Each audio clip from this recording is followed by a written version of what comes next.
Okay.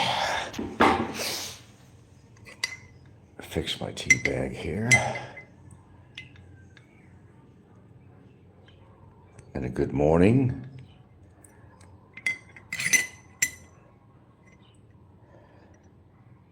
Just give myself some wake up time.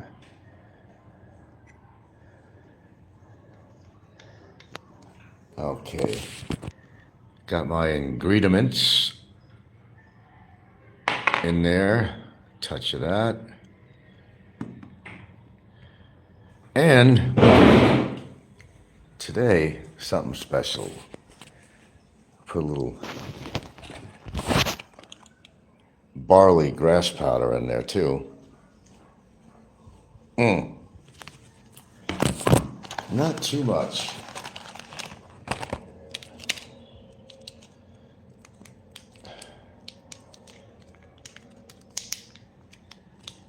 Just a touch.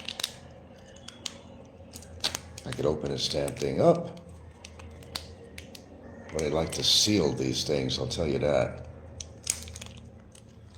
Just want to get a touch of barley powder.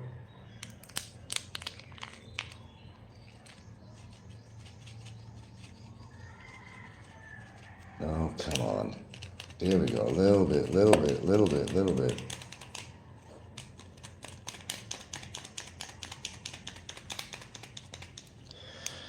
So I guess I got my ingredients.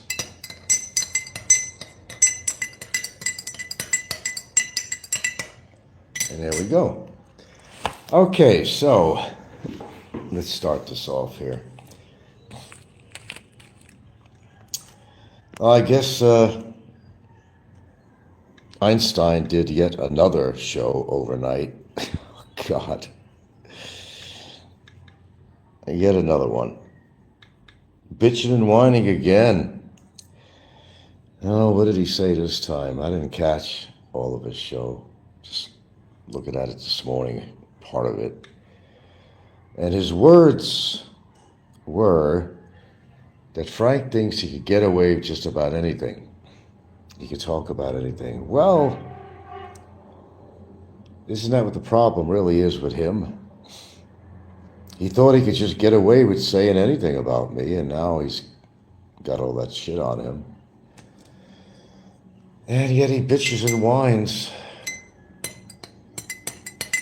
Still takes that position of like, duh, why do I deserve this? And it's simple things like this. We put show on after show on after show on. He's not showing immigration or anybody that he's a person who has any respect for the laws out here, and he just continues on that same direction. That's not my doing. I don't tell him to put shows on and talk about the same goddamn shit he's done on 500, 600 other shows.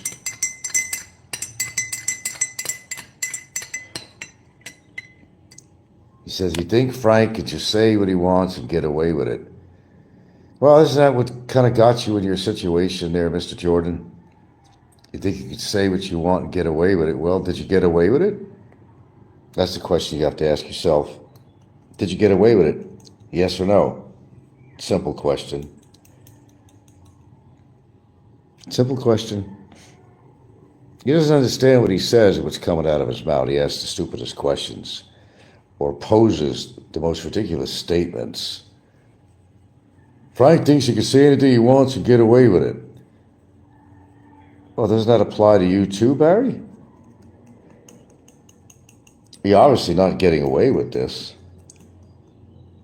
So, what did you accomplish? Not a hell of a lot.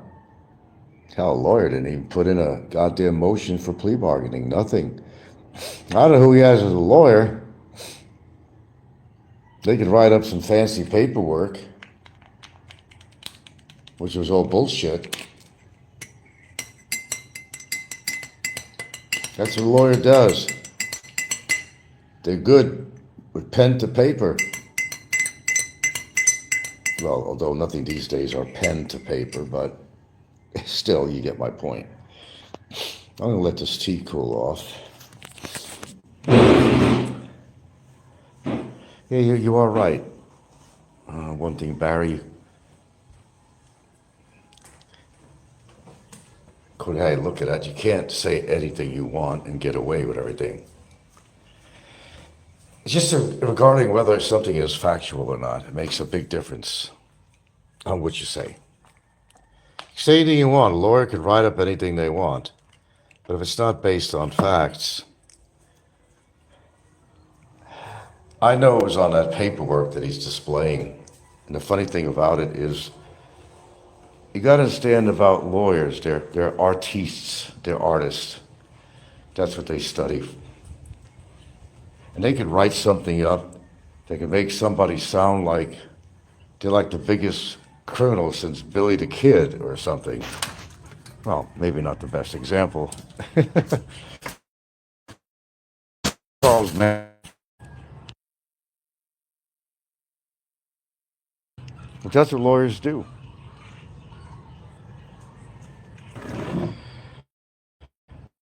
Lawyers, opposing lawyers, write up something against, well, somebody's already pleaded guilty, you know.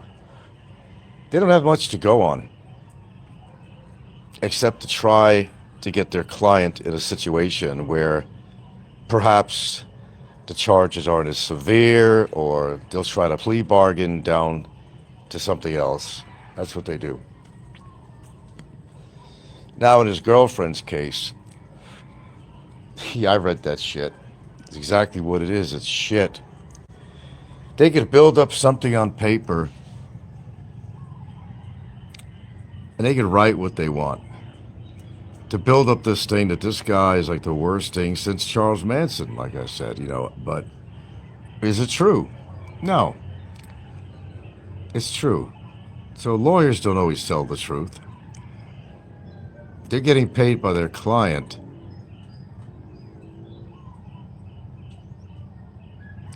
And they're going to go over with a fine-tooth comb everything they could. Well, that's their job. I don't knock that. That's what lawyers do. But all the bullshit that was on that report was just turned around to make it sound like this woman went through some living hell or something. Someone that I have never, ever met, nor would I ever want to meet.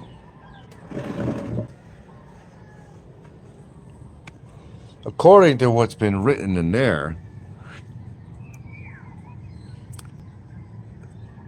trying to make me sound like I'm trying to do a comparable here. That I committed every crime and every sin that mankind can commit. Really?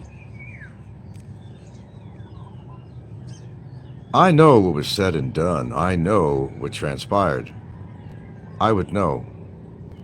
Because she made a report on me.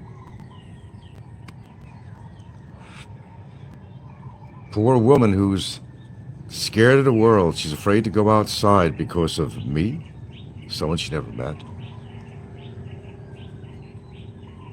Terribly depressed, but she goes on with her life like she's not having no problems at all. PTSD, never seen any signs of that.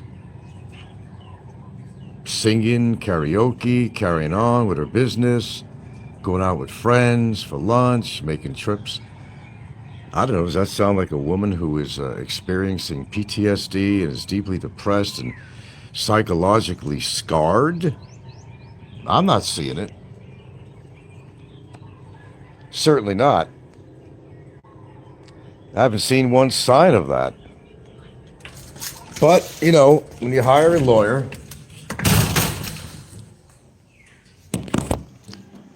lawyers that are, well, that's one of the reasons a lot of people don't like lawyers, because they figure that they're like used car salesmen in a way, try to sell you a lemon car and tell you that it's only been driven on Sundays by a little old lady from Pasadena, that kind of shit.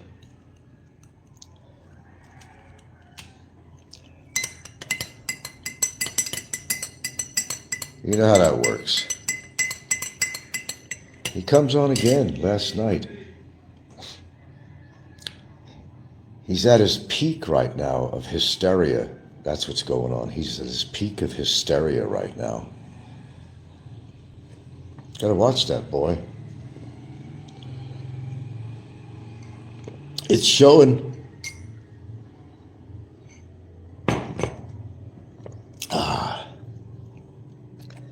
It's called hysteria. Well, I know, Barry, your situation ain't good, but hey, you're making the best of it, right? What do you got to complain about? You got a better living situation that you've had in a long time. You don't want to be in there. Why? I think it's ideal. You get to see your girlfriend. She could bring you supplies. She's paying for your briskets. And, oh, boy, I think Barry, well, Ricky really did a number on him last night. He purposely went out and had a big old brisket meal at a restaurant. Yeah, Ricky could put those shots out, you know what I mean? Ricky doesn't, when it comes to Barry, Ricky doesn't load his gun with 22s. You know, he takes the 50 mils. Of course, he purposely was having that brisket meal just to shove it in Barry's face. And boy, did he do that. He did a pretty good job of that, I must say. Thumbs up on that one, Ricky. You're not my hero, Ricky, but nevertheless, I'll give you a thumbs up on that brisket meal. And by the way, that really didn't look that healthy, and all those fries and everything. I don't know, Ricky's not even trying. You know, it's really amazing. He's not even trying to take care of himself. It makes you wonder. No, it really does. You know, I guess I've always been astounded how some people who know that they're obese, what else could you call it? High blood pressure and all that, and they go out and have, even just to throw that in Barry's face, but that's how he eats anyway, Ricky. To throw that brisket in Barry's face, that was rich, I gotta tell you. Two thumbs up on Ricky for that one. Got to give him it on that one. But at the same time, you know, it's self-destruction. Look, I can't tell people what to do with all that. I've given advice on my shows and all that, even to Fazio. I've actually given him good advice, you know, but they don't listen. They don't learn.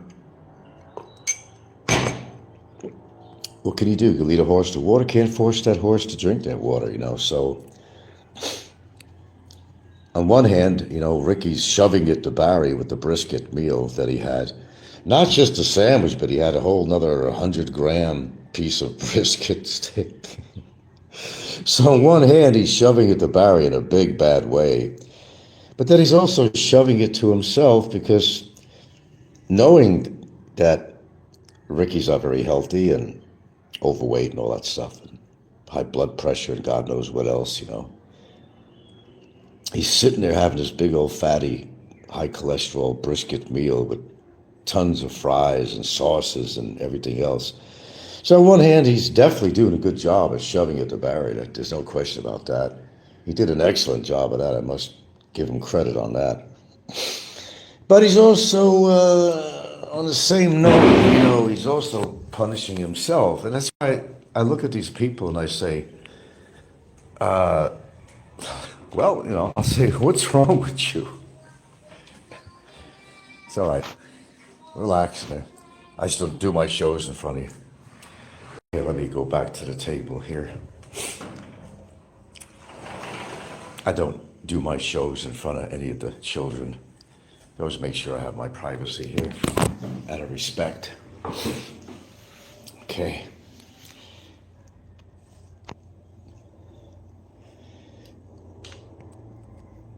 Just gonna finish my tea here and probably make some oatmeal. Damn, eating a whole lot of that shit. But I found a way to make it really tasty with the cinnamon and so forth that I put in it. It's not a bad breakfast. If you're going to eat breakfast, I don't eat eggs every day. I try not to do that. I'll vary it. So, self-awareness and what I eat and balancing things out. Now, that also applies to everything else, legal and otherwise, morally and everything else, balancing things out. When you're in a bad situation like Barry is, the one thing he cannot afford, he could afford with his Social Security to buy his brisket or whatever he eats over there, all the crap food and all the McDonald's hamburgers and shit. Hey man, eat more burgers. That's what I say. Eat more burgers. Eat more. I can't see how he's going to lose weight by the diet that he adheres to.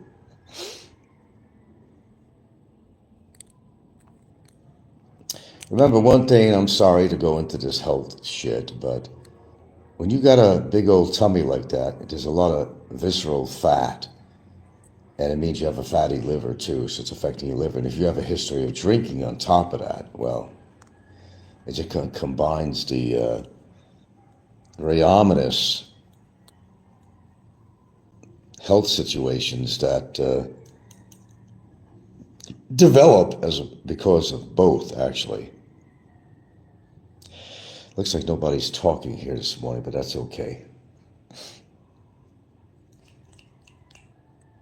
What is it, Saturday morning? A very rainy morning, but it stopped, but it's still very gray out there. Everything is soaked. But it's cool.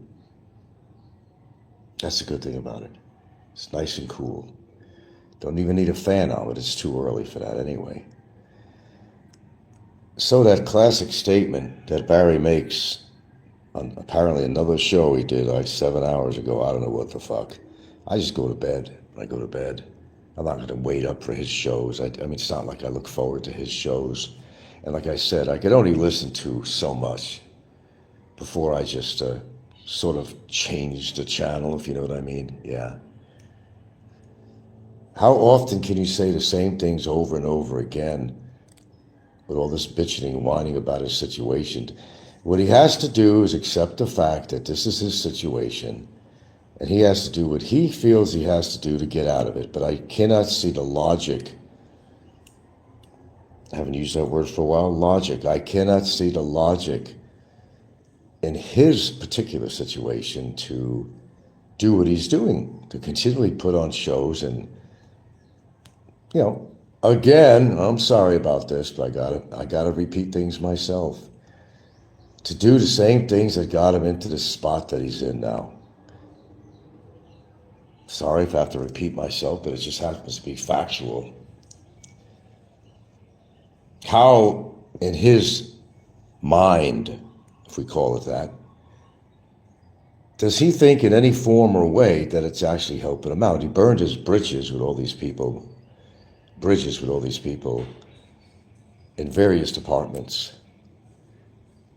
that are aware of the fact that he's been pretty much doxing and whatnot the immigration office of all people. But he continues to do it. It's like, somebody just gets shot with a bullet.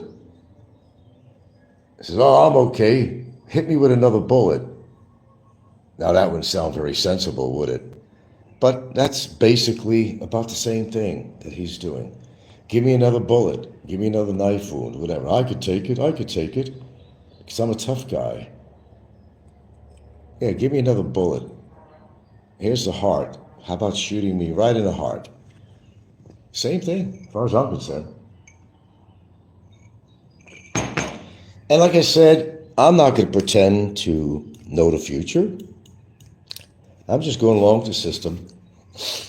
I'm not going to pretend to know everything, what the judge is going to say or anything like that. I have no idea. I got a clue, but it's a little bit too early to, predict anything of that nature. But at the rate he's going right now, he certainly has not been helping himself. Well, no doubt about that, like, duh, In this situation, he's got to be doing the opposite, which means Well, okay, wait. He's got a new lawyer. Okay, so why is his lawyer,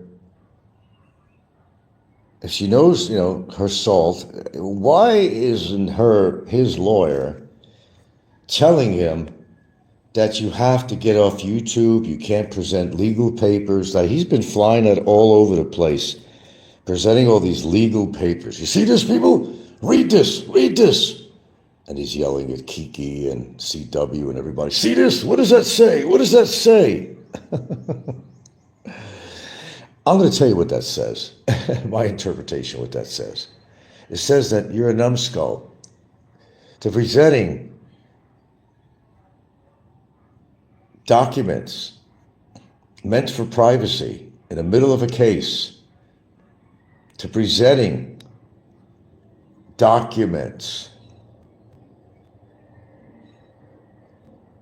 You can't do that. Well, he does it, but I'm saying that you can't do that. He's in the middle of a fucking trial. Middle of a trial. And he's presenting documents that either has been presented or not been presented, or either way, in this case. And he's presenting documents in his girlfriend's case.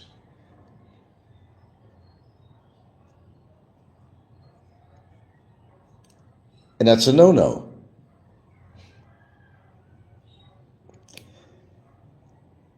But try telling him that.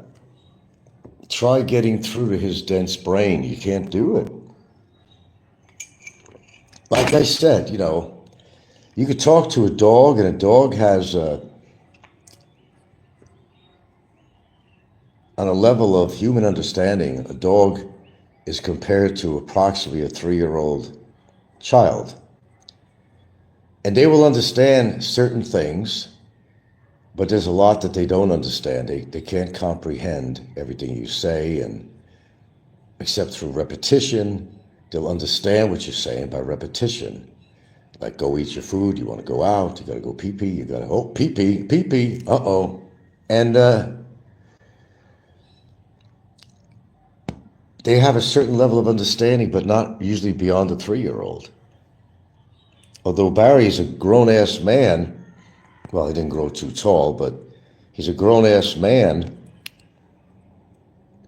who has less understanding than a damn than a dog, on a dog's intellect level, comprehension level.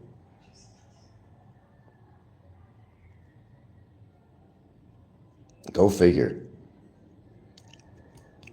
Somehow he thinks it's helping him by presenting evidence and stuff on his show. Well, he's not supposed to be on it. That's the point I'm constantly making. He shouldn't be using his phone to be doing this shit. How he gets away with it, I really don't know. The guards like him that much that, yeah, go ahead and do that, man. It's okay. What goes on in between to have them allow him to do this stuff when he gets away with it? He's drank in his cell and everything else. Had Jim Beam in there and all that shit. What, they don't know about this? Of course they do. How could they not? And when you hear him yelling so on all his shows lately,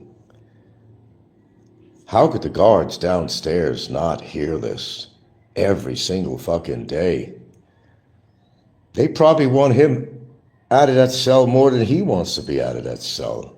I would imagine. He's going to burst an artery or something. Not that I give a shit. Go right ahead.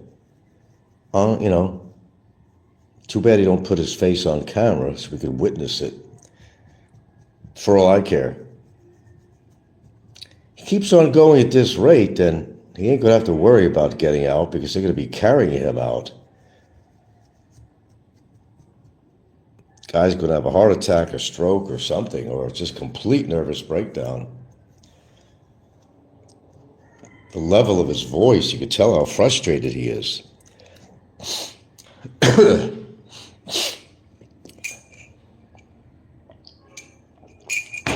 What is that song? It's an old song. I don't know if it's a country song. Well, it's crying time again, da-da-da-da-da, and it's crying time again. And every time he gets on the show, he's crying. Perhaps if you didn't do the crime, you wouldn't be doing the time. Oh, we got 20 people in here. I don't even look at the numbers. Oh, I had a good sleep last night. Absolutely. Benadryl, magnesium, that works real well. Oh, it's crying time again. I wish I knew the lyrics. Perhaps sometime on here I'll sing a full song if I got the lyrics in front of me. If he wants some real entertainment. Yeah, I get bored too talking about him. Although some of my audience that comes in here, they want to hear all this shit. But it's not necessarily meaning that I even like talking about the guy. This has been going on for how many years now? You can imagine I'm on overload with this shit. And he certainly is. And he's showing it in a big way. I mean, damn. But I don't know, that Ricky's brisket sandwich meal, man, must have sent Barry into a tailspin. I guess Brevis is going to have to up his situation a little bit and get him another brisket sandwich. Brevis. Well, you know what, Barry? I really wouldn't depend on Brevis that much because Brevis has ulterior motives. He just wants to be in the spotlight. He's not your friend. And I don't think Brevis looks at you as a friend. He's mocking you in his own way. He only comes on camera, visits you just to get a little bit of attention. He's attention starved for some reason. That's all. Brevis is not a friend. You perceive him as a friend because he brought you a couple of things. Let's see, baseball bats in the prison cell. Baseball bats. Wow. Junior slugger. That wasn't real smart, not even for Brevis. Supposed to be an educated man. Brings you a fucking baseball bat. That was absolutely brilliant. Absolutely brilliant. Not. Oh, I guess nobody's talking this morning. I know, I understand it. What could you say that you haven't said before in regards to the situation? I totally get it. It's been said time and time again, to the umpteenth power, mathematically. But when somebody doesn't understand something, no matter how many times you tell them, they never will. He wondered, he said, well, Frank thinks he could get away with everything. I mean, no consequences. Well, doesn't that apply to you? And isn't that exactly what you did? And now, you're on a court trial? Is this not a wake-up call for you? Or what does it take to wake you up? Wake me up before I go. Gotta have another cup of cocoa. I don't know, man. You need more than coffee, dude. Something maybe that works with your brain cells or something, because something ain't getting in. That's for sure. There's nobody home, remember? There's nobody home. Apparently not. Vacant lot. Vacant apartment. Nobody home.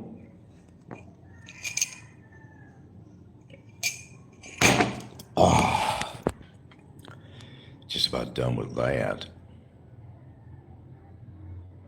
Oh, it's crying time again. You don't cry so much, Barry, but I've been reading the comments, though, and I get joy out of reading some of the comments on there. And people They've been just, trying very hard for those that, it's not that anybody really gives a shit about your situation. It's just that a lot of these people might be opposed to me. That's the only reason they come over there, if anybody gives you any support. But, why isn't everybody just showering you with all kinds of money? If they were supportive, they got to a point where they just don't believe you anymore. They don't trust you, what you've done with the money in the past. And you're really upset that Ricky's getting donations. Didn't he remember even saying something stupid about me? My show is all about the money? What money? I'm not even remotely monetized. Do you see any advertisements come on my show? None that I'm aware of. I'm not monetized. I got enough subs, but I didn't put in for anything. Probably maybe have enough watch hours, I'm not sure, but I'm not putting in for monetization. It's ridiculous. It's not worth it. Oh, he's back from the rain. So much for going out. Yeah, right. Goes out to go biking in the rain this morning.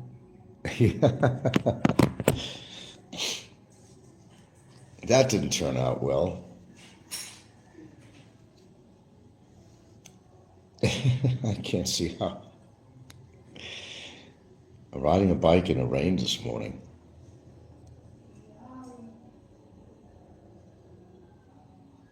Hold on.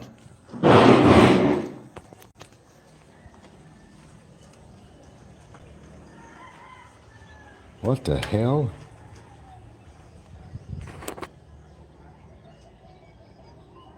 He got soaked. Yeah, he did.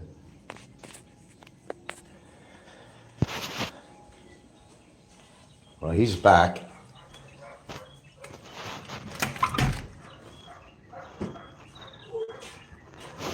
Well, that didn't turn out too well for you, did it? Yeah, it was good. You were still riding in the rain? The rain got me refreshed. Got you refreshed. That's a good attitude. That's a good attitude. See, a kid with a good attitude. The rain didn't stand in his way of bike riding. See how positive he is? Hey, it wasn't a negative thing. He said it got me refreshed. There you go. That's the attitude you gotta have. The rain got me refreshed. See, under my guidance, these kids are doing wonderful. They're doing wonderful.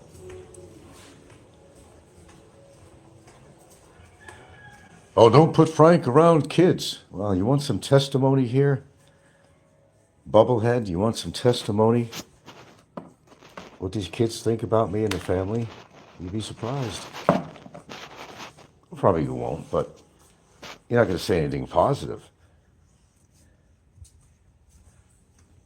They're perfectly comfortable and happy around me. Never had any problems with them. Either way. Hey, Ginger. Did you go? Did you go? No, it's not breakfast time yet. No. Stop scratching your face. Okay.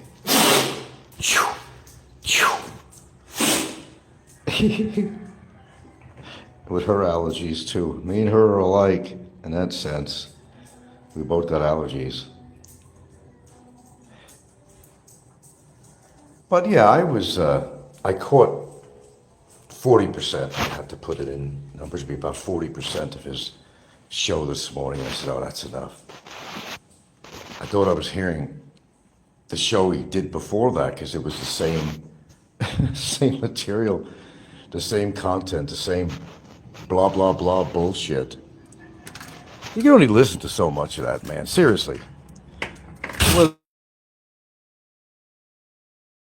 or not, and whether you're gathering evidence and crap. I mean, the truth is, a lot of times I've had to put the phones down. I'll generally sometimes record it from one phone to the other. You can't get rid of it, And I'll lay it down because I can't sit there and listen to them over and over again, So I just put the phone down and I record the shows, so I don't have to listen to the whole damn thing, because it's very difficult to listen to him.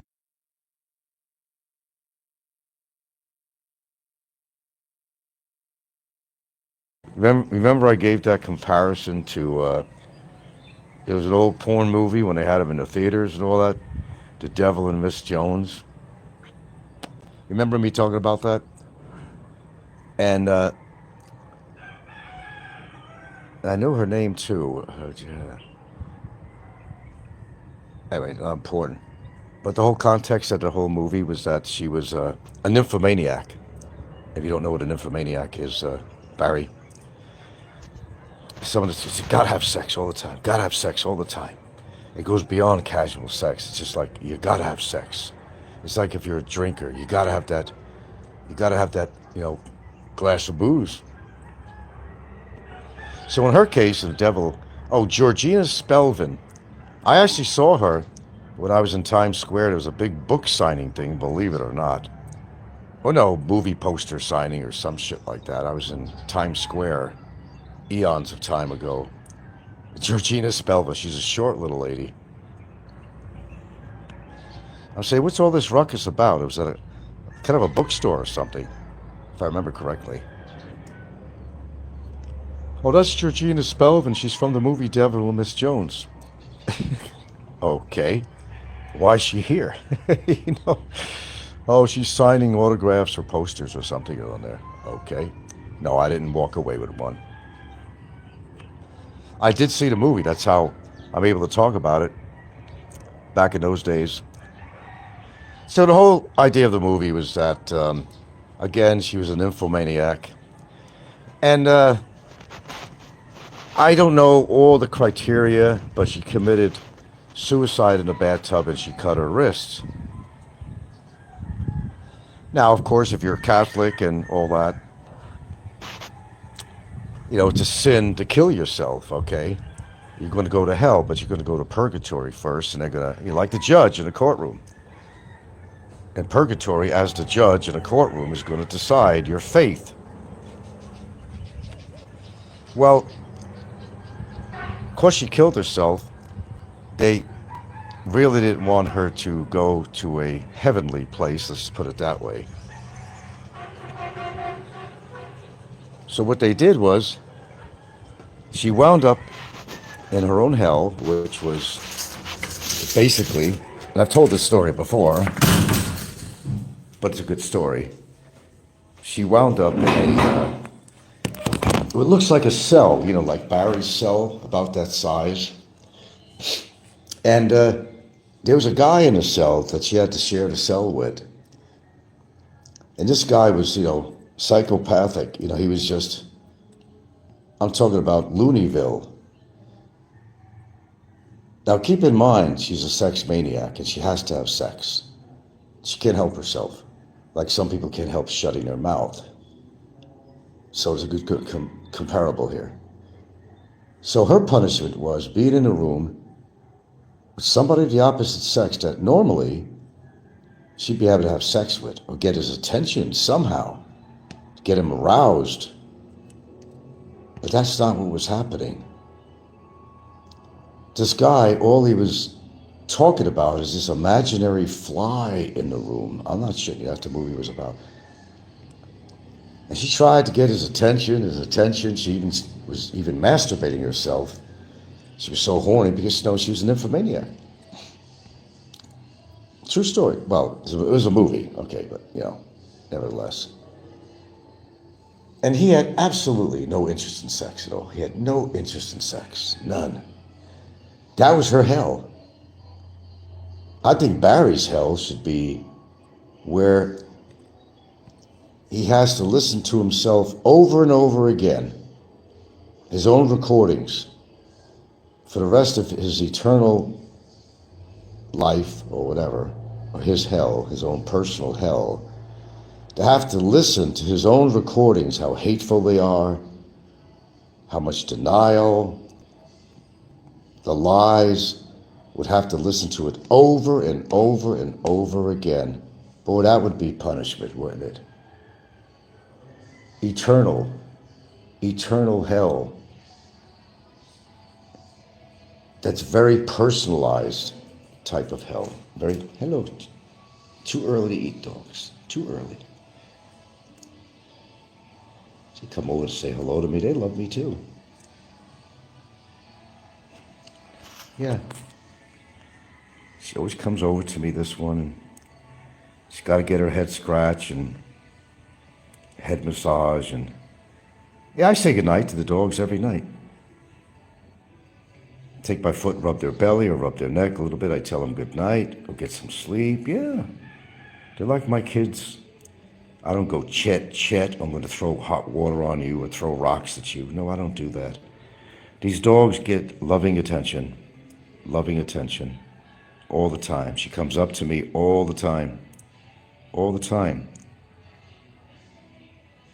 The other one also, but not like this one. This one here really demands my attention. The other one, when I give her attention, she starts moaning like, oh, I love being petted. I love you, Daddy. I love you, Daddy. They express themselves very well. Yeah, dogs can express themselves. And the thing about dogs is that they're not full of bullshit. They're not full of bullshit. They show genuine affection. They're not involved with politics or social media or nothing like that. They're pure in their thinking, in their mind. They're pure. That's why people love dogs. But I know somebody that hates dogs, hates cats, hates people, hates himself. Jeez, man, how do you live with yourself? I couldn't. You gotta have something in your heart somewhere that's good. They say everybody has some good points and everybody has, some qualities to themselves. I don't witness this with this individual. I just really don't. I haven't witnessed one good quality about him at all. And that's over how many years? I have not seen one good quality, redeeming values or quality the whole time he's ever been on YouTube. No, not once. Not once. Maybe, perhaps, if he would tell the truth now and then, maybe he will get some donations, something. To let people know that there's hope for him, that he catches himself in lies all the time. He's supposed to be married, right? Isn't that what he said? But every time he does a show and then he has to stop and, oops, I just referred to her as my girlfriend. Well, if I was married, I would refer to her as my wife, not my girlfriend. Apparently, he forgot about the wedding. Yeah, that wedding, that one. That's the one.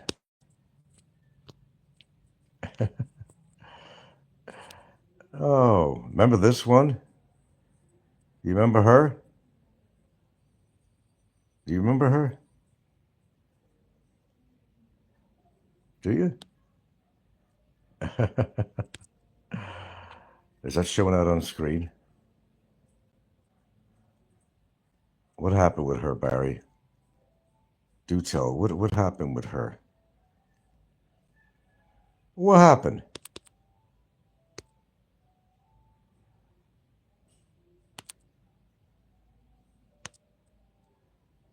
You remember?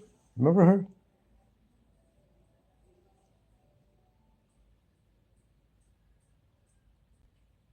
I know you do. Oh, let's see.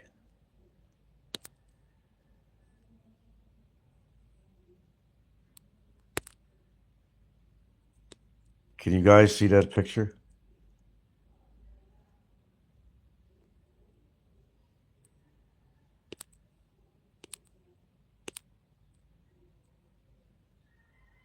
What happened with her? Think back.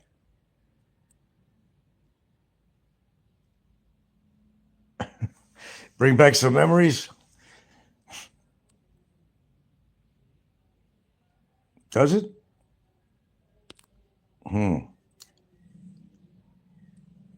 Well, it should.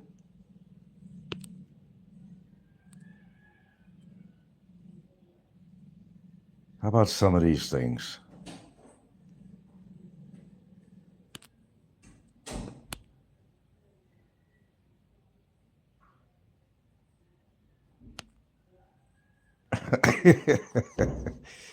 Memories, memories. That's all. They're memories.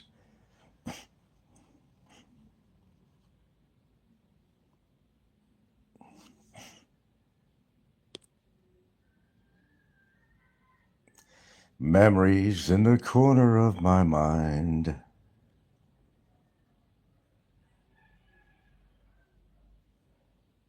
That's what they are.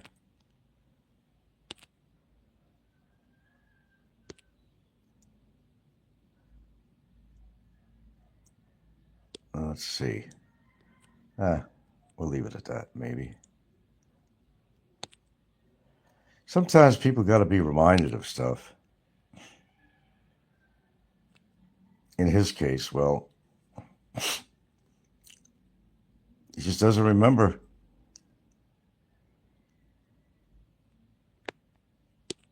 Well, there's things he just doesn't want to remember.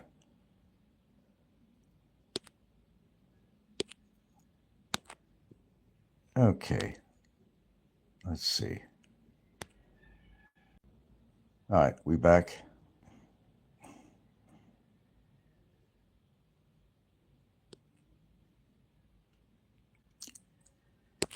Let's see what I could do with this. What other ones? Well, I had limited ones on here, actually.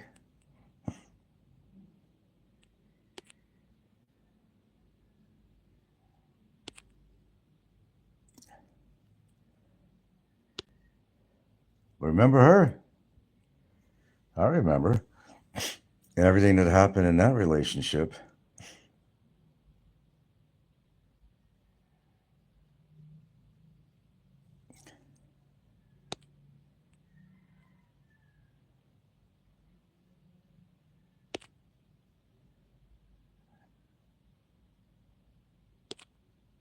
Done and done.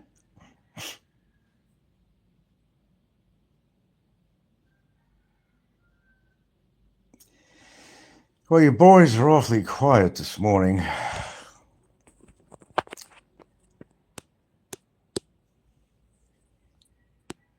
Let's see. Can we go back to...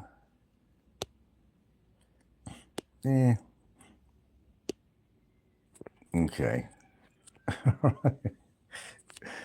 I'll assume you saw those pictures anyway. Oh, there's more, but what the hell. Sometimes you got to, jar people's memories a little bit and think back and think of the things you said and done in your life. It's like they say when you die and you see your whole life goes through your mind. And that's what the people who were dying would say, I saw my whole life before me. Well, of course, they survived because they were able to tell the story. But he said they saw their whole life. And that's the thing that needs to be done with this guy. He needs to be reminded of all the things he's done, and he knows exactly what he's done in regards to people and Filipinas and people in general. Sometimes you got to be reminded.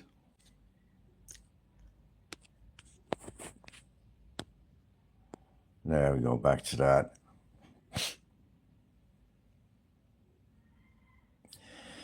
Life could be a bitch, but I think it's what you do with your life that makes a big difference.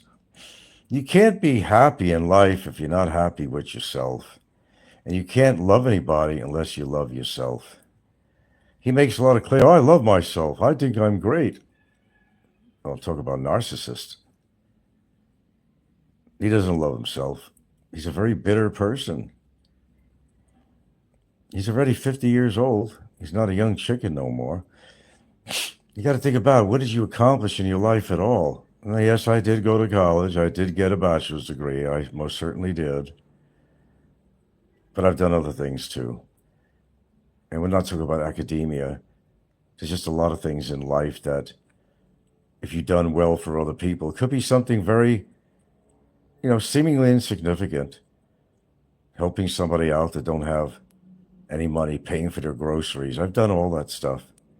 Helping an animal in distress, he would never do that. He's the kind of guy that would hit an animal with his motorcycle. The thing's crawling away in pain, and he won't come to the animal's assistance. Fuck the dog. He ran in front of me. I could have been killed. Well, that's true. I'm sure the dog didn't want to run out in front of you. He didn't want to get hurt. But in his sick mind, it's like, fuck the dog. I could have been killed on it. Yes, true.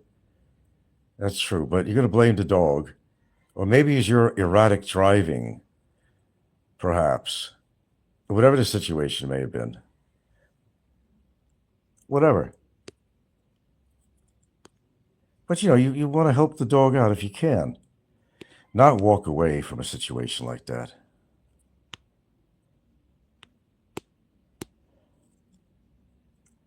I'm not seeing my chat box here. Let's see. All right, we'll go back to that. Well, no. Remember her?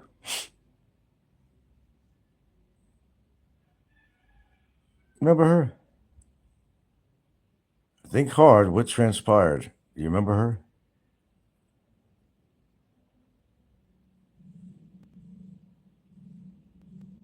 I hope you do.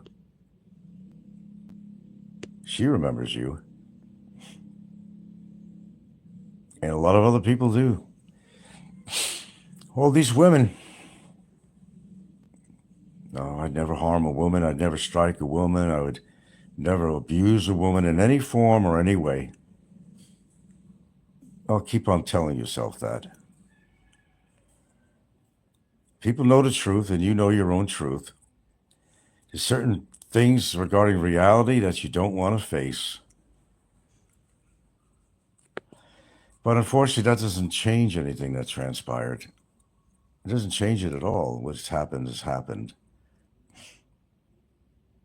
You can't change that. But people can change if they want to change themselves, in their contemporary life.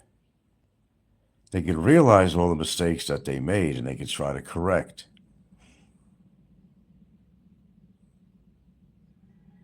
But he's not willing to do that. Expecting sympathy from people, you just can't get it. When you put out videos, live streams as he does, into things he says over and over again, and you're not going to get sympathy from people in his situation. He's just not going to get it. But he continues to go in that direction, and I just don't know what he thinks he's accomplishing. He's expressing himself, yes. I believe, in people expressing, the arts, everything. A certain level of freedom of speech, yes, but there's a cutoff point on that he does not understand at all. And that's why he's in so much trouble all the time. And again, I'm going to have to say this. You have no right putting legal papers on your live streams. You're in the middle of a court hearings. This is sensitive information as far as the court is concerned. That will be brought up. How is that going to help you? See what I mean? You're doing things that constantly don't help you. You do not put sensitive legal information up. Not certainly during a court trial, not during it. I think there might be a little bit of leniency on that after something's over, but during when you're still going to court or you're on trial, you cannot be putting up legal papers. Not even for his girlfriend's shit. Not even for that. You see this? You see this? What does that say? What does that say? It says you're an idiot for putting it on there. That you're so fucking desperate that you got to flash these legal papers on there. I'm not going along here on my shows flashing a bunch of legal papers. I know better. That could harm your case. Very little did I ever do that. It might have been a couple of times I put something on there in the past, but that's not something I'm going to do in any regularity. I mean, we're at that point, we're dab straight in the middle of a fucking court case. You got to keep that in mind. What you do from now on is definitely going to affect you and the outcome. I know you're hoping about the fine and all that stuff, and you're going to be sent on your home, merry way home. But understand, whatever judge comes with a decision you already pleaded guilty, that's going to be like a conviction. And that's where I need to straighten you out about something here. It's not the first time I'm saying it. It's not going to be the last time. Is that if you are convicted, which, you already pleaded guilty, so, you will be blacklisted. And he's laughing about me. Oh, you're going to get deported. You're going to get deported. But you are definitely, we know that, going to get deported. But you will be permanently blacklisted. Permanently. Forget about ever coming to the Philippines again. That will never happen. Now, on one note, that should be punishment enough. But here's the problem with all this. And I've heard people talk about this. Oh, he spent enough time incarcerated. Well, come on, look at him. Ice makers, coffee maker. He's on there playing online games. Got a cell phone, laptop, coffee maker. Surprised he ain't got an air conditioner in there. I mean, he's suffering in his own way, but it could be worse. It could be a lot worse. And it should be. What gives him the right to still have a cell phone and use it and continually make these incriminating shows or live streams, shall I say, on me? Everything he puts on, he says, I don't want to talk about this guy no more. Okay, you got a new lawyer. Let's discuss that. You got a new lawyer.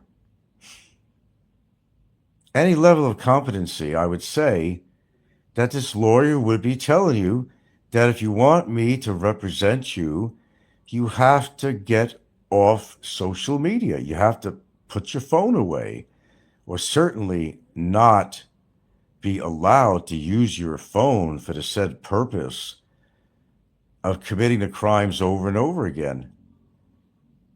He could lose that lawyer just like he lost the other one. Because as the other lawyer said, that in so many words, that my client, and he was on the screen too saying it, that basically you were non-compliant to his advice. The lawyer doesn't want to waste their time representing somebody if they're non-compliant. When the lawyer tells them you need to get off YouTube, you need to, if you are the person on trial, you need to get off YouTube. That's what caused the damage in the first place. But he doesn't understand that. Not even remotely, because he's always on here doing the same thing all the time. How does that help him? I just want to know. How does that help him? How? I'm still trying to figure that out. The way his mind works. Look, you could flash all the papers you want, which is illegal to do. Again, it's private, sensitive information. You could do whatever you want. And again, I understand your frustrations. If there's any level of compassion, which there isn't much for you, I could understand anyway your frustration of being in there. But your own words, Frank didn't put me in here. Okay, I didn't put you in there. So stop saying I did this to you. But you're in there for a reason, because you're on a court trial. And that's why they're not letting you out.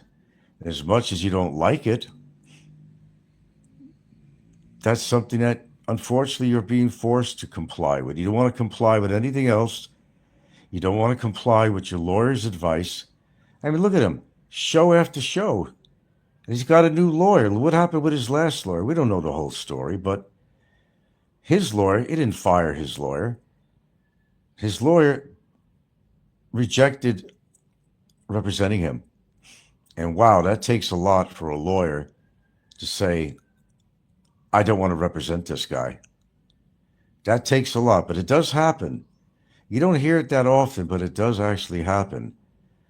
If you can't be compliant with the lawyer's demands on you, they're trying to tell you, hey, I'm trying to help you here.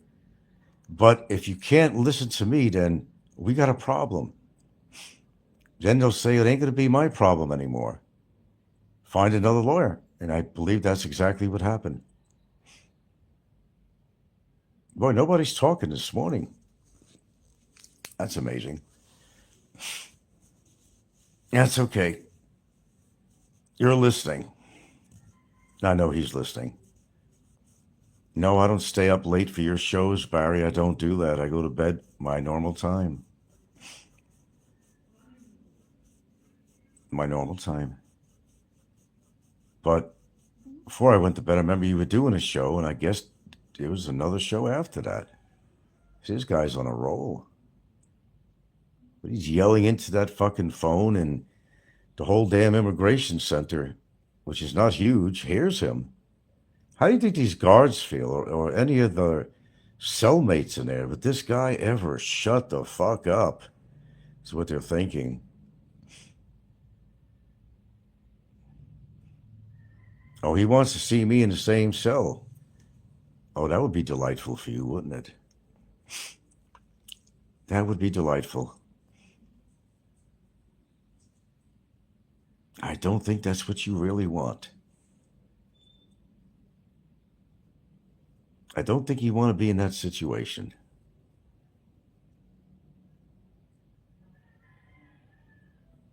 That would be something to videotape, that's for sure. If I was allowed, but I may not have all the privileges he has.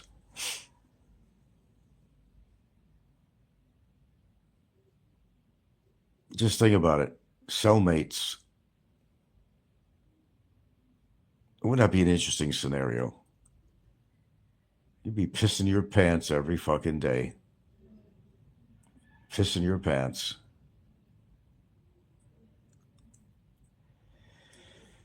Gentlemen, if there's not going to be any dialogue here, I'm going to be cutting the show short here. I pretty much said what I needed to say. Good morning. Well, actually, it's good early evening for you, Mr. Clausen, Popeye. You got to stop meeting like this. But I've read the comments, and he has some staunch followers, train wreck followers, basically, that act like they support him. But do they really support him, though? Think about it. No. They just want to get him edged up. They want to get him going so they can listen to him having a nervous breakdown on camera. That's all it is. Those people are not your friends. Not even Brevis. He's not your friend. He's so far from being your friend. He just wants to highlight himself. That's all he wants to do. 2 thumbs up anyway. Well, we'll give you a few minutes. If you want to make any comments, now's your time to do it. Unlike Dodo Boy, I don't always like to sit there and listen to my own voice. Oh, we got 3rd thumbs up here. What's wrong with this? Cancel.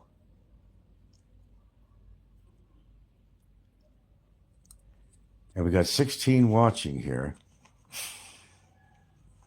And no dialogue. Since when is that happening? Are you getting as bored with this as I've been? I know everything seems to be so repetitive on here. I get it. Especially with Bobo there. If he had hair, he'd be pulling out his hair, truthfully. But your frustration shows. It shows very much. The tone of your voice, the decibel level of your voice, it shows you're totally frustrated. You're aggravated, you're frustrated, and we understand why, and I understand why. But how is it helping your situation? That's the key question to everything. How is it helping you? By going under the attack of me constantly. Think the court's not going to know this? Wow. Somebody came in. Anthony is ready to hang up the towel here, you know. Did you listen to his last show? I got to listen to just about less than half of it. 40%. I don't know if I had to put it in percentile. I guess I didn't miss anything because it was the same. Oh, here we go again. I'm just as repetitive as he is because basically he's doing the same shit on his show. So when I talk about it, it's going to be the same thing that you probably heard, but I'm just kind of emphasizing certain things that he says on there and listening to his total frustration with the whole situation.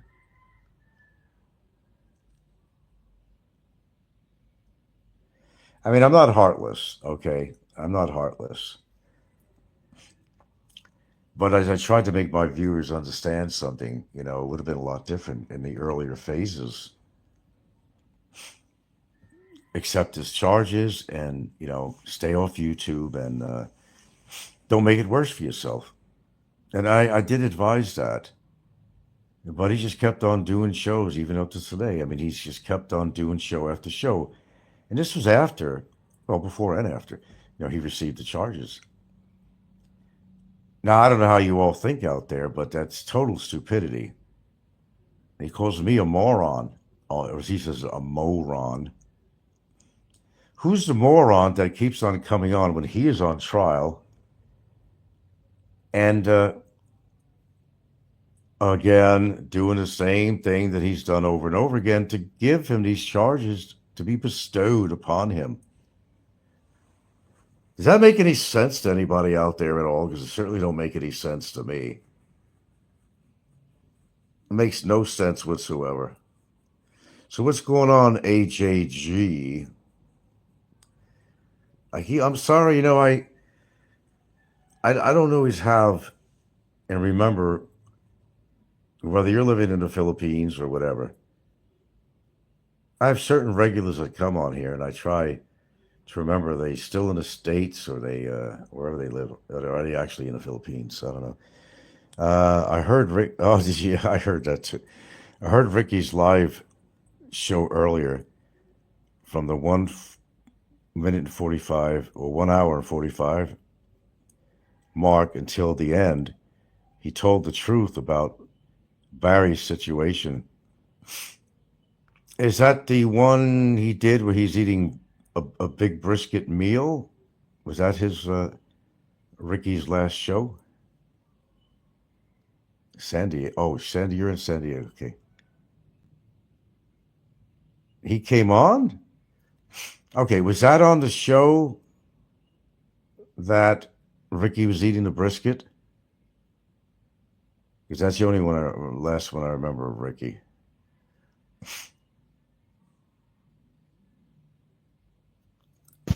Was there another one I missed? Which show was that? The last show I seen, he was in a restaurant eating brisket in Thailand. Oh, before that, okay. I did see some of that. I don't know if I saw the whole thing. I remember him saying a few things about Barry's situation. Okay. Yeah, I just don't remember it all. Not everything on there.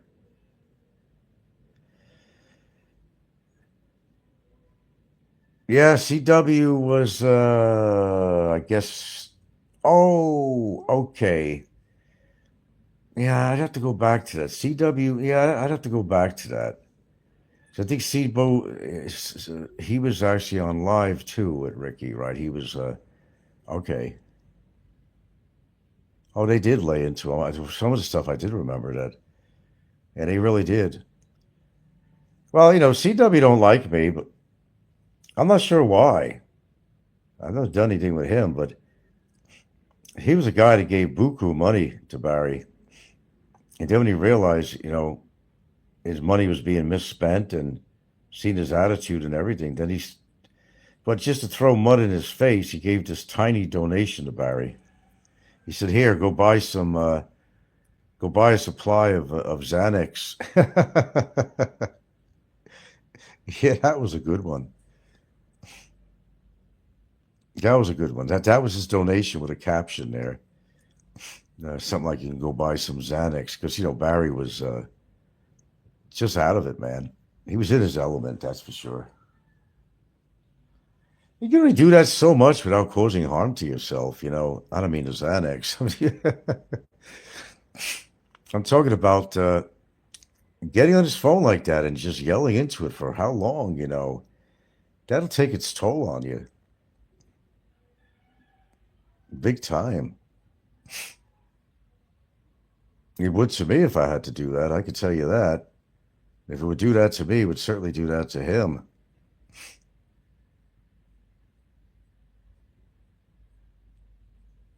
But yeah, Ricky's been laying into him lately because Barry's been on the big attack with Ricky. Big attack. And now because CW ain't donating no more, the Barry says, "It's not about the money. I do my show for entertainment." Then why does he try to have membership? Why is he pushing people to send him money if it's not about the money? Oh, start the video is that 1 hour and 45 minutes? Or is it 1 minute 1 minute 45 seconds? I must have seen that. Well, okay. Maybe I just didn't see the part where I don't think I did, that CW came on.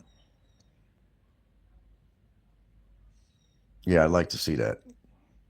So it's the video before his last one, the one where he's eating brisket and pissing Barry off with that.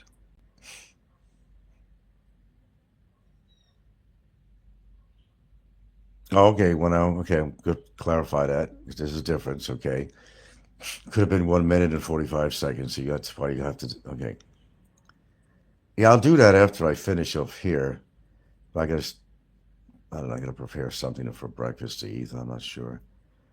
I have to go settle for some oatmeal or something. I don't feel like eating anything heavy duty. I kind of balance my diet. It's actually healthy to eat some eggs, but you don't want to eat it all the time and all the time. Shit, I even have leftover lentils from last night. I'd be bold enough to eat that. Oh, that's an idea. Yeah, whoever eats lentils for breakfast? Me. I do. I'll eat vegetables. I'll whatever I have. I might even cook up some broccoli. I mean, that's called a healthy breakfast. Yeah, I'll check that out. We got 15 people there. It means there's 13 people that are too afraid to talk. That magic number, 13.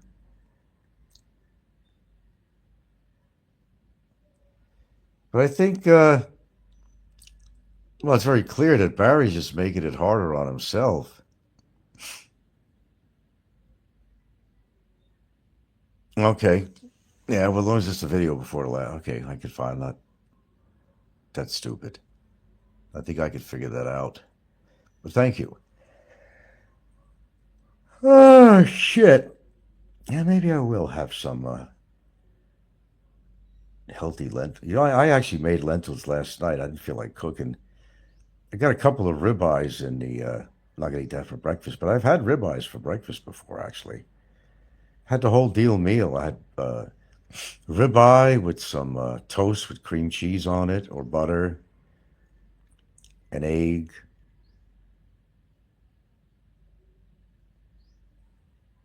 Sometimes I'll do that. Can't do ribeye all the time. Remember, I'm poor. Can't afford to eat ribeye all the time. And it's not that healthy to eat it all the time anyway. God, if I had to give advice to these guys, I guess I already did. Ricky, you need to tone down your diet, man. I don't know. I just watching people be reckless with their lives. I mean, that's it's it's called preventative maintenance. They can't be doing that kind of shit. Let's see. We just came home from Costco. Oh, good old Costco. The Mahal loves to go out and eat for free. Well, you know what? Well, unfortunately, with Costco, you need a membership card. But I do remember I did belong to Costco in Seattle, and yeah, they always had these stands when they were giving out samples. Yeah, Ricky would do something like that, and I know Barry would do something like that too. But you have to have a membership card. They're not going to pay for that. Well, certainly Barry's not. To go in there and that's his meal. They had to prevent people from doing that, though. That's why they have people at the door to make sure they got a membership card because there are people that would come in just to feed themselves and get all those free samples.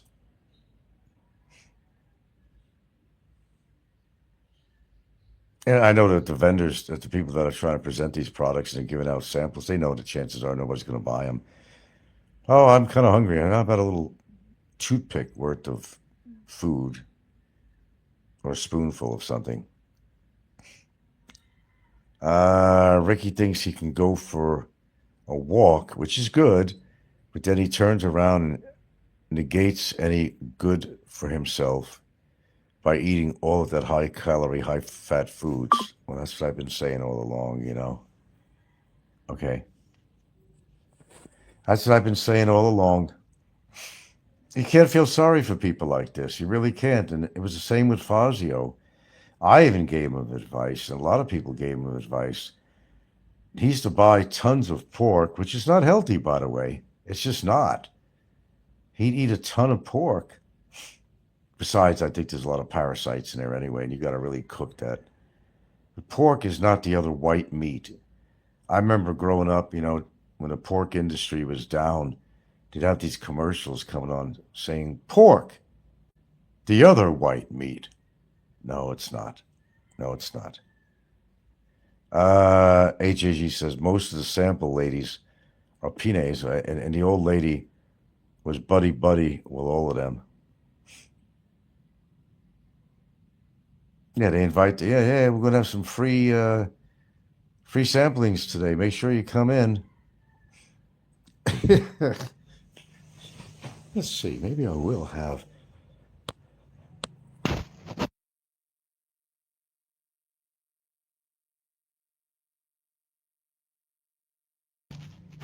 All right. I've yet to do some exercise this morning, but I'm just kind of lazy this morning. I'll do the isometric shit, but more so I want to get on the stationary bike, kind of more so than the treadmill. Maybe I should heat up some of this and make a balanced meal altogether here. Oh gosh, do I really want this? Well, last night, you won't believe it, oh, look at this. I got some of this left over. I'll have the chicken and lentils. That'll be okay. Oh, right on, brother.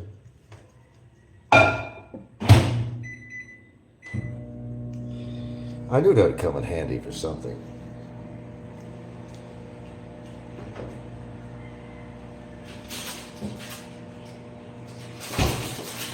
And, of course, I'm going to heat up some of these lentils with a little butter in there or something, salt and pepper. It's not just lentils, they're mixed with peas, too. They're split peas, whatever, in here.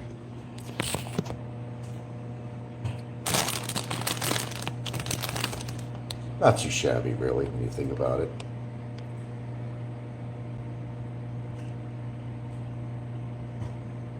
I've done the same thing in Costco. But you know, when I went to Costco, I mean, everything in bulk there. I didn't need everything in bulk. I didn't need a fucking 1 gallon jar of freaking mayonnaise or something.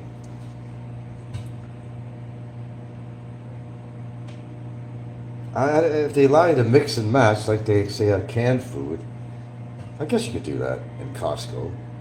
Maybe you just didn't want corn or whatever it might have been, or beans or something. Maybe you wanted another kind, you want to mix and match. I guess you could do that. Hold on here.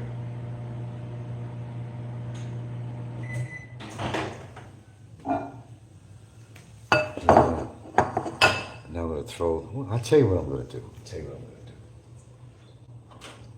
I'm just going to mix this in that bowl. Just reheat this again with the lentils. Look, I don't have a problem eating lentils. The problem is it does create a hell of a lot of gas. But it's got protein, it's got iron, it's got fiber. So that works out real well. So let's finish this up. I know, you think I'm crazy for having this for breakfast. No, I'm not actually. I'm not saying that the chicken is really healthy, because I know for a fact it was fried with canola oil, because we ran out of oil here. When we were in the store. Hello, baby. We rub your belly. You girls gotta wait a while before you eat. A little concerned about them, because they're not very active. They're like house dogs, really. They go out, want to bark at everybody that passes by, and that's their activity. And as I said, they're not the type that wants to go out for a walk on a leash. We tried to leash train them, but it just didn't work. They fight it all the way. And I should have really pushed on that. But here they are. They're just resting this morning and hello. Okay, baby. Now she'll come for attention in a minute. Scratch. She's got her own allergies. Yeah, there you go. I know, you don't want attention to it. Stop scratching. Hey. Stop scratching. I'll lay in your belly. Yeah. There you go. She moans.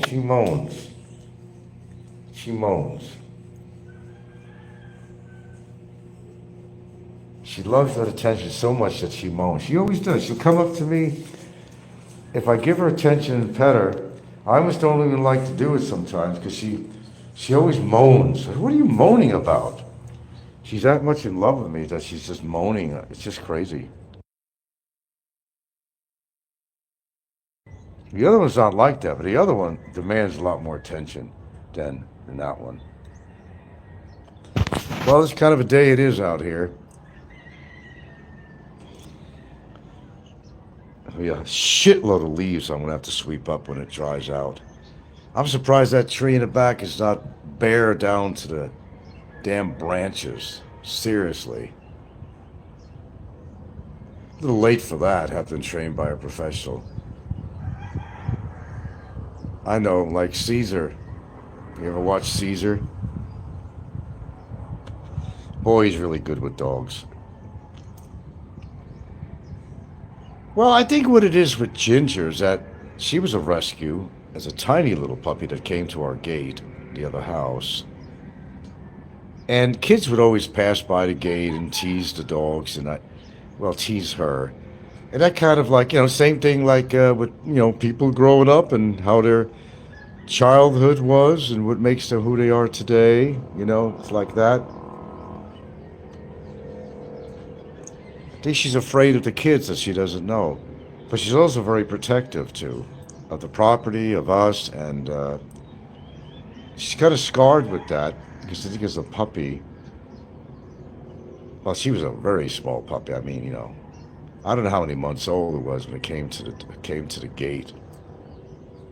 Yeah, Caesar Romero, is that his name? Yeah, he's really good. He's really good with the dogs. He's more than good. He surprised a lot of people with dogs that were really out of control and how he got them under control. One lady had a dog that wanted to bite everybody. See, everybody have some form of talent. Something you could offer the world. Something to contribute to society. Anything, anything. Some people don't. They just clearly don't. Be a dredge to society. That's all they want to do. Suck off the tits of society. How do you live that way? Oh, that's too hot now. Are you kidding me? What the hell?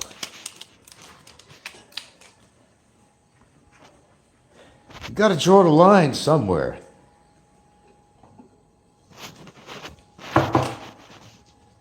Okay, I'll add a little flavor into this because I'm not gonna do what I did last night. I was lazy last night. I didn't even put any seasoning in my lentils last night. I didn't care. It was still healthy. No, I do eat a lot of beans. Not because I ain't got money or food, but I try to, as I said, I try to balance things out. Because sometimes I do have some shit food, yes, believe it or not. I might have a cookie now and then or something like that.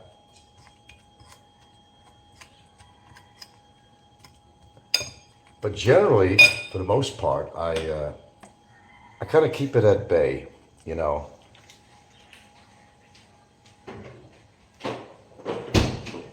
Or certainly try to. I certainly do have a better diet than Ricky or Barry has, that's for damn sure. There's no question about that. Okay, let's see. Here's a pepper, put a little pepper in there.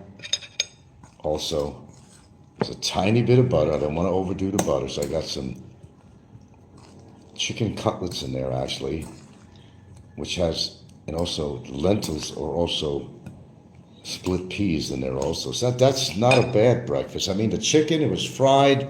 Yeah, I'll tell you that. That's not good. Yeah, Caesar, right. See, I got that magic number again.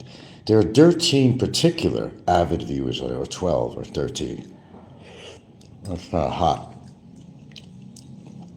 But not bad, though.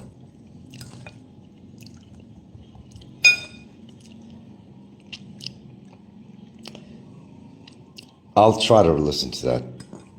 1 hour and 45 minutes.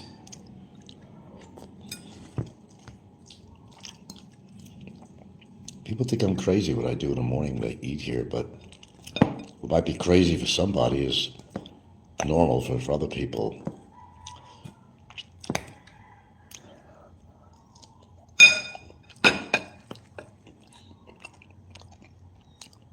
Anyway, back to where we were talking about. Barry, let me tell you something, man. You haven't been doing good for yourself. Although I enjoy your live streams. I mean, keep them up. You're doing a good job. You're more likely doing me a favor, and you don't like me at all. You're more likely doing me a favor than you're doing any favors for yourself.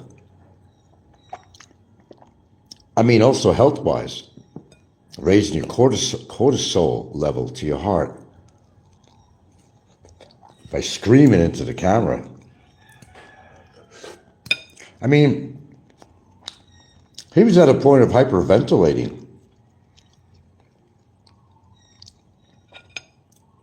He's fucking hyperventilating.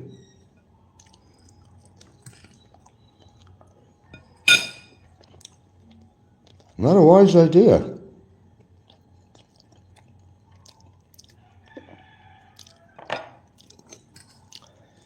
But Barry says, I'm just going to continue. You're not going to shut me up. Hey, knock yourself out, man. Knock yourself out. It's not bothering me. I mean, what you're hearing right now is my reaction to that. Oh, you're not hurting my feelings. But beyond that,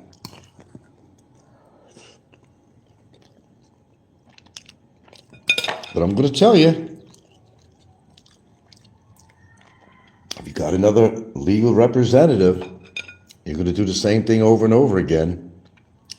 Well, they're going to say, fuck this, you're on your own.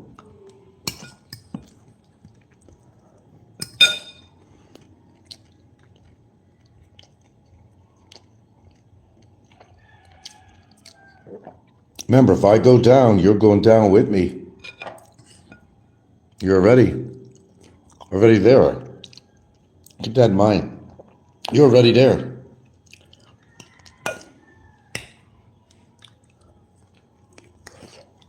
Don't pretend to be a lawyer because you're not a lawyer. You got to learn to read and write first.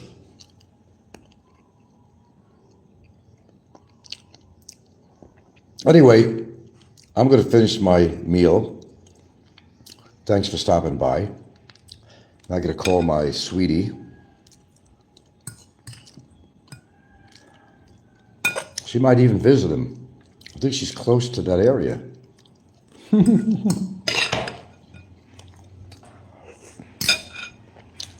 Well, I'd love for her to come there to his cell. Say, Barry, you want to talk shit about me? Here's your opportunity. I wish you would do that. Because that would be absolutely epic.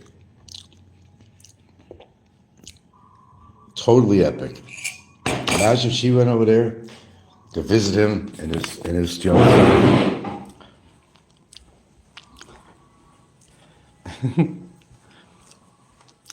Although I don't think she would ever do that, though. She's a lot smarter than him. A whole lot smarter than him. I would think that would be funny than shit. But I don't seriously think that's ever going to happen. I'd like to see the way he stands up to her. Would never happen. And he wouldn't stand up to me either. It's one thing to run your mouth on a live stream, but when that person is standing right in front of you, that's a whole nother story altogether. Stop, Scott. That's a whole nother story. You want to talk the talk, but you don't want to walk the walk, right?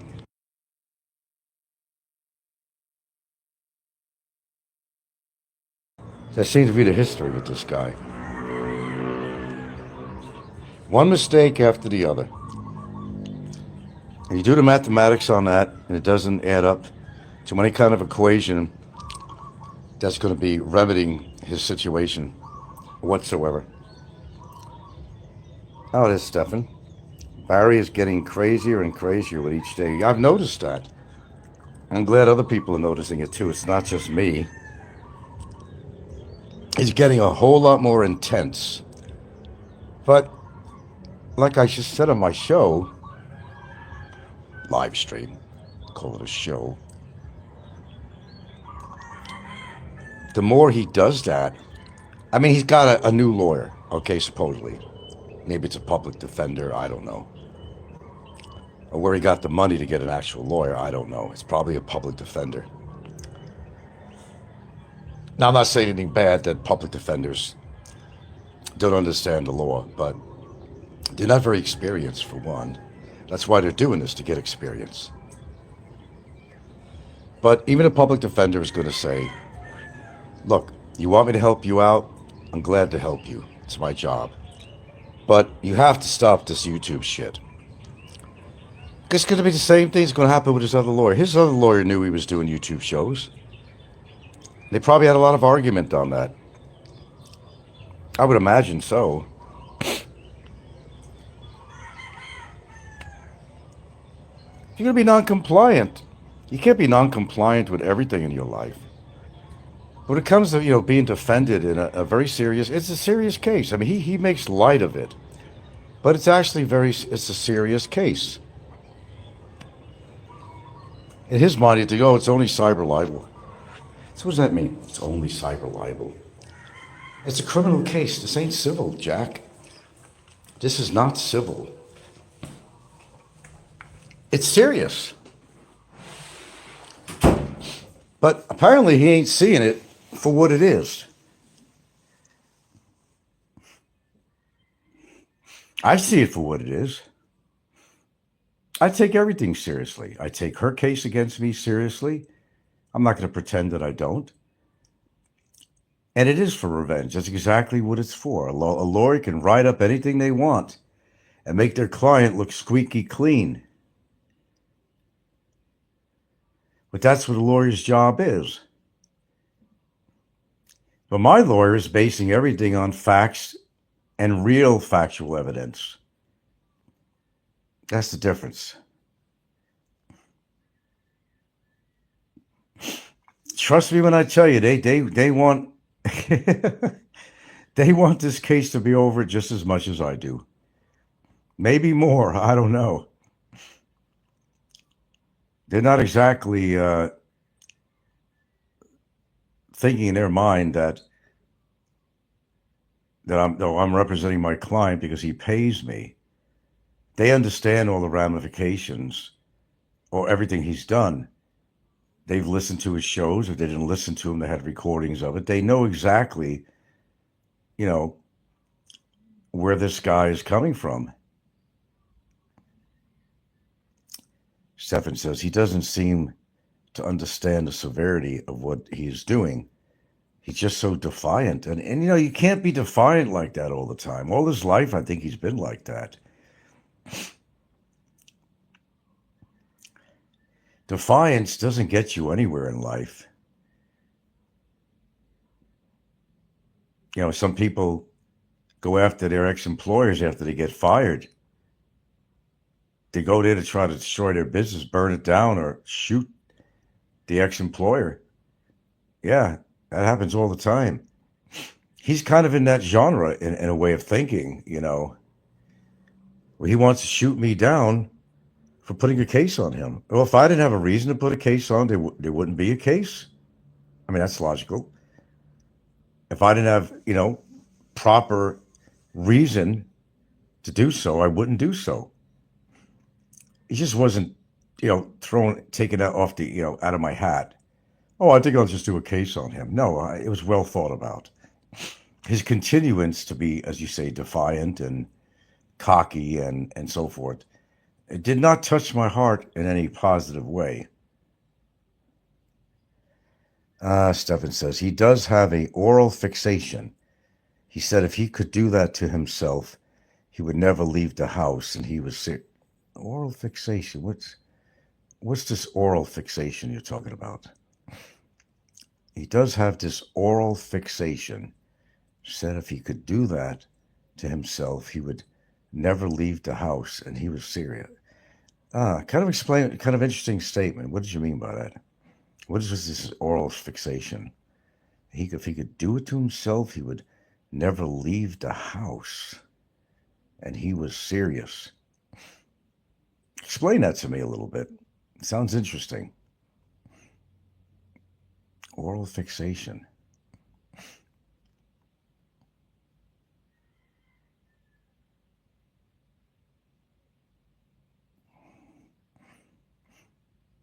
Now, you guys apparently see some things I haven't seen, but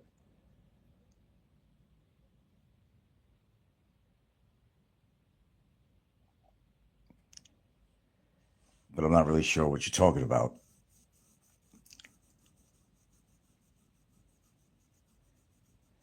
Well, he has a fixation on me, that's for sure. That's why he can't sleep at night. I sleep. But I'm not going to go to bed thinking about him. No matter what situation's going on, court, legal matters, I'm not going to. When it comes time to go to bed, I guarantee you I don't have him on my mind, or else I'd never sleep. Certainly not in my case. I don't know about him, but he stays up wee hours of the morning, sometimes doing shows, or he can't sleep, which is not healthy. Stefan, don't leave me hanging with that statement. What do you mean by that? He does have an oral fixation. He said if he could do that to himself, he would never leave the house, and he was serious. Don't leave me hanging on here. What does that mean? Now you got me curious.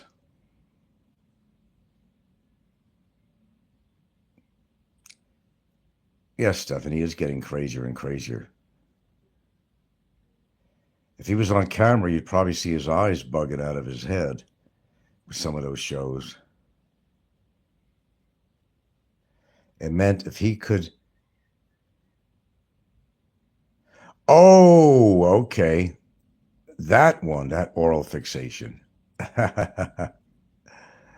Gotcha. Hello, Clint. I think it lends itself to his emotional immaturity. Just say what you're saying. Means if he could blow himself, that he would. Is that what you're saying?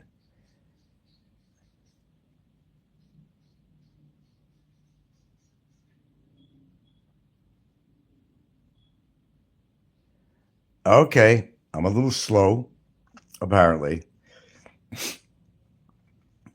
I don't know, man. Maybe he's oversexed or something.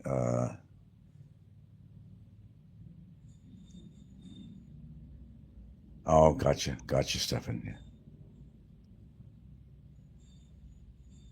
Just Clint Assange comes out with it. She says, just live off his own sperm. Oh, God. I don't. I just don't want this picture in my head. You know.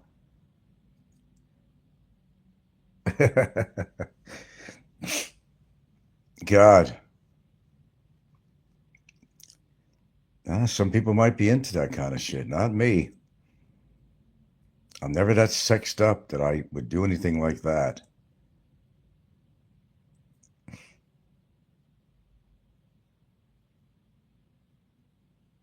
I know what you're talking about.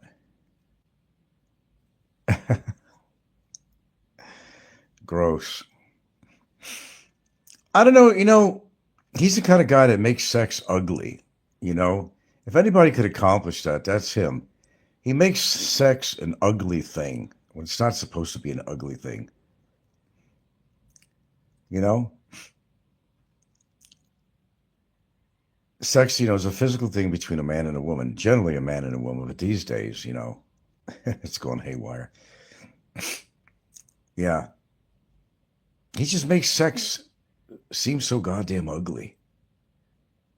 When he refers to all the names he calls women's vaginas and all that, and it just makes it so ugly.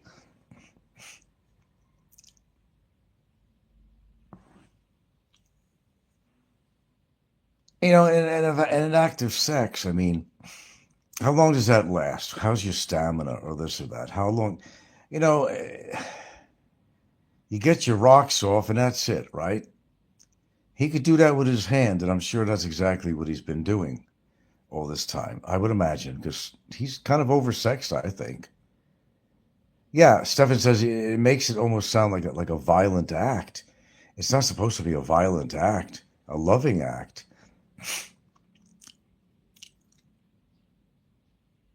I mean, you can say dirty words to each other having sex. Some people do that.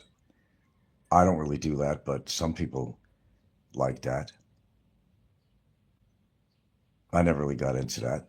I've had some women that did that with me. I mean, you could say something mild like I like the feeling of your so and so inside me or something like that. That's acceptable. But he does make it ugly. He just makes it really ugly. And if you were in a mood for sex after listening to him and some of his stuff, you wouldn't want to have sex. You'll wait till later on. See, he can affect you that way. Yeah, almost like a violent act. It's my way of giving it to you. Okay, biatch. You know, that's kind of like his attitude. To him, a woman is a biatch. You know what I mean? Subservient. Even an indentured servant, really. It's not the way to look at a partner. Do you see how many times he slipped and kept on calling her his girlfriend instead of his wife? Everybody should have took notice of that. And he tried to correct him. He knew he said something. He said something to that. He kept on slipping on that one. He slipped quite a bit, actually, referring to her as his girlfriend, which is exactly what she is. They're not married. So he lied to everybody again. And people sometimes said, hey, man, I had enough of that shit. And some people were asking him on his show, can't you just possibly talk about something like the Philippines? This thing with Frank is really getting played out. He goes, oh, I'm never going to stop. I'm never going to stop until I'm out of here. I'm never going to stop. Well, don't. I'm not telling you to stop, really. I'm not really saying for you to stop. Do it as much as you want. I mean, it only helps me, but it's not helping you. And that's the whole farce about this. I mean, that's why people are chuckling, and they're grinning from ear to ear when they hear this stuff. They're saying, damn, for a guy that wants his freedom, you're not doing a good job of trying to get to that goal. AJG says, characteristics of a psychopath. Well, I don't know. I honestly don't know. I know a little about psychology, but I'm no expert on it. I don't know how they would rate him. Now, they have something called Axis, AXIS. You're either an Axis 1, Axis 2, Axis 3, 4, 5, or 6, or something.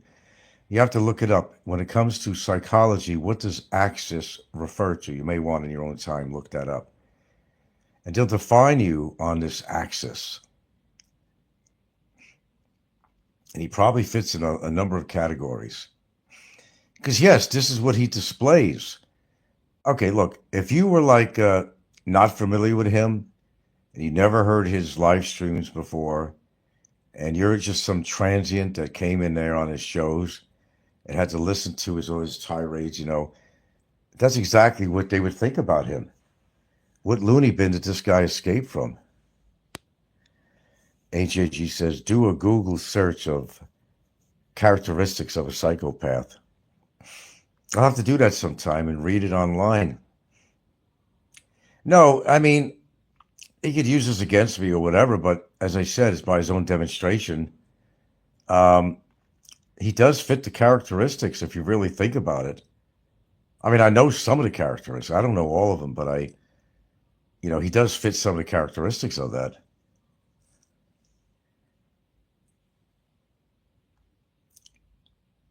Maybe they should just put him in a loony farm somewhere. I don't know. It describes Barry 100%.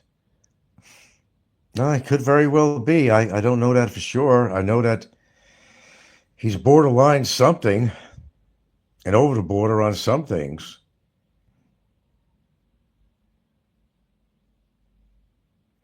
Because when you think about this whole shit and the way he's talking on there, knowing the circumstances he put himself in, then yes, we could all clearly say that he has psychological issues. We could all, even his lawyer would say it. And I can say that very freely on here.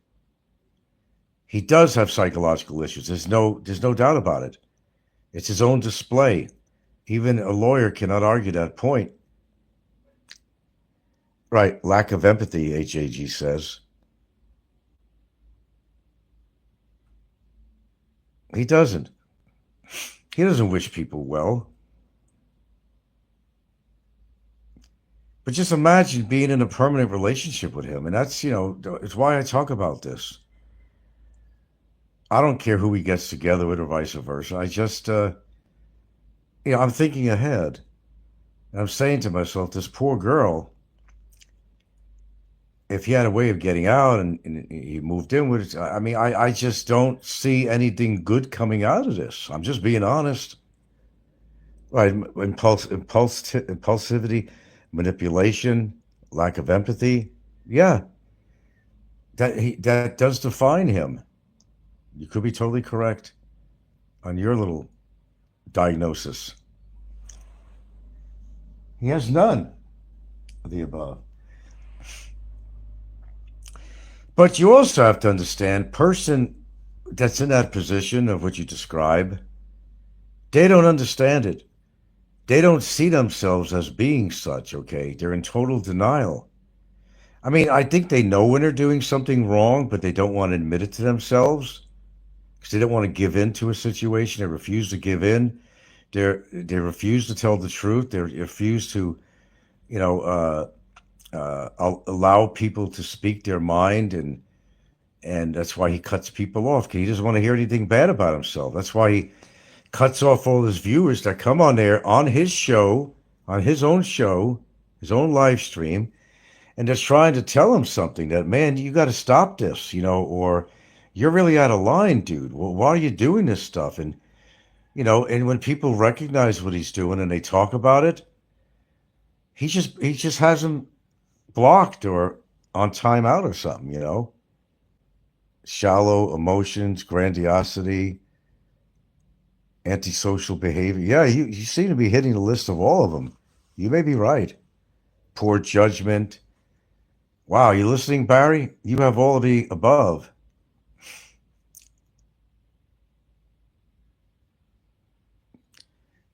And then,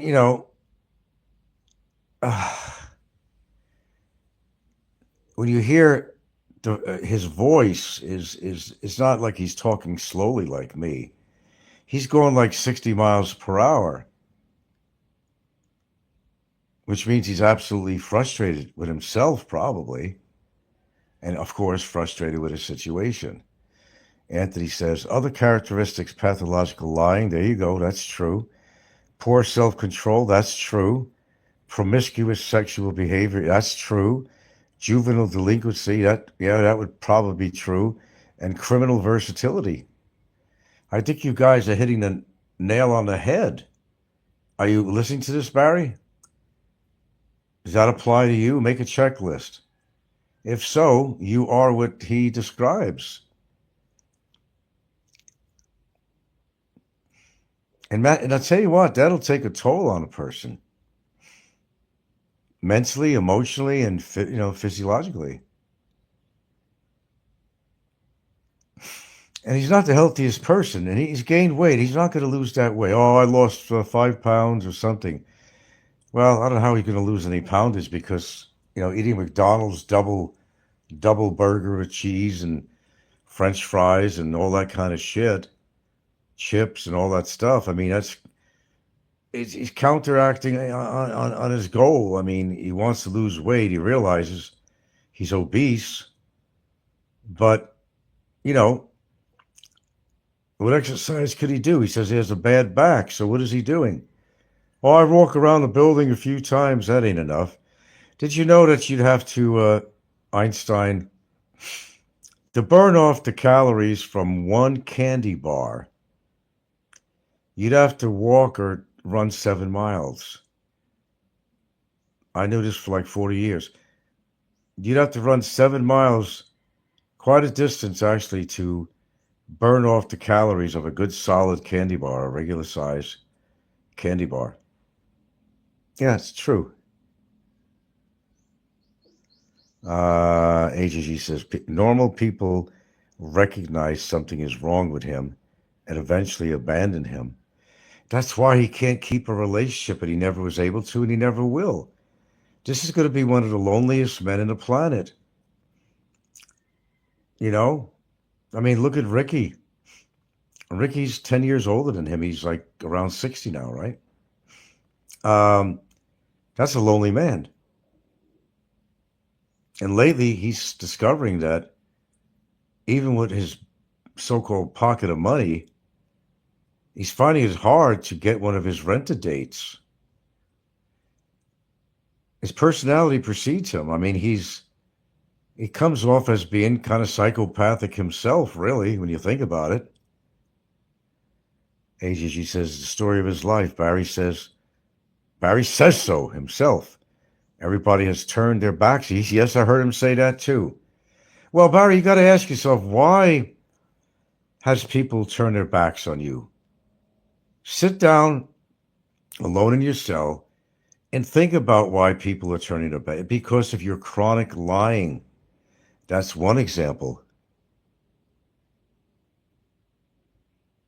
He said so in his letter. I think I heard that too. Yeah. He admits that he lies. He at least admitted that. Maybe there's hope for him. I doubt it, but at this stage of the game, at his age, I don't think he could change. If I thought he could change, situation might be different. If he approached me in the past in a different way. But like I'm also going to make a statement, whatever happens to me, well, he's going down anyway. So There you go. And if I really have to really say this again, I will. But no matter what happens in court with him, I got him again. I got him off the streets for 22 months. That was quite an accomplishment, if I say so myself. I'm good with that. If all else fails with me, at least I got the son of a bitch off the fucking streets, out of the bars, causing trouble, not hurting other women financially and otherwise. Sir, he admits to his lies, but he downplays its effects on those around him. Yeah, he doesn't realize it's not been a bowl of cherries for me and Gilda. It's not been that way. I'll admittedly say that. This has got to be over with, that's for sure, and I'm going to make sure it happens. I didn't come this far into it to give in. I'm going to have to tell him again. He has the death threats, and right now there is no. I had that little glitch there for a second, as if flying isn't a big deal.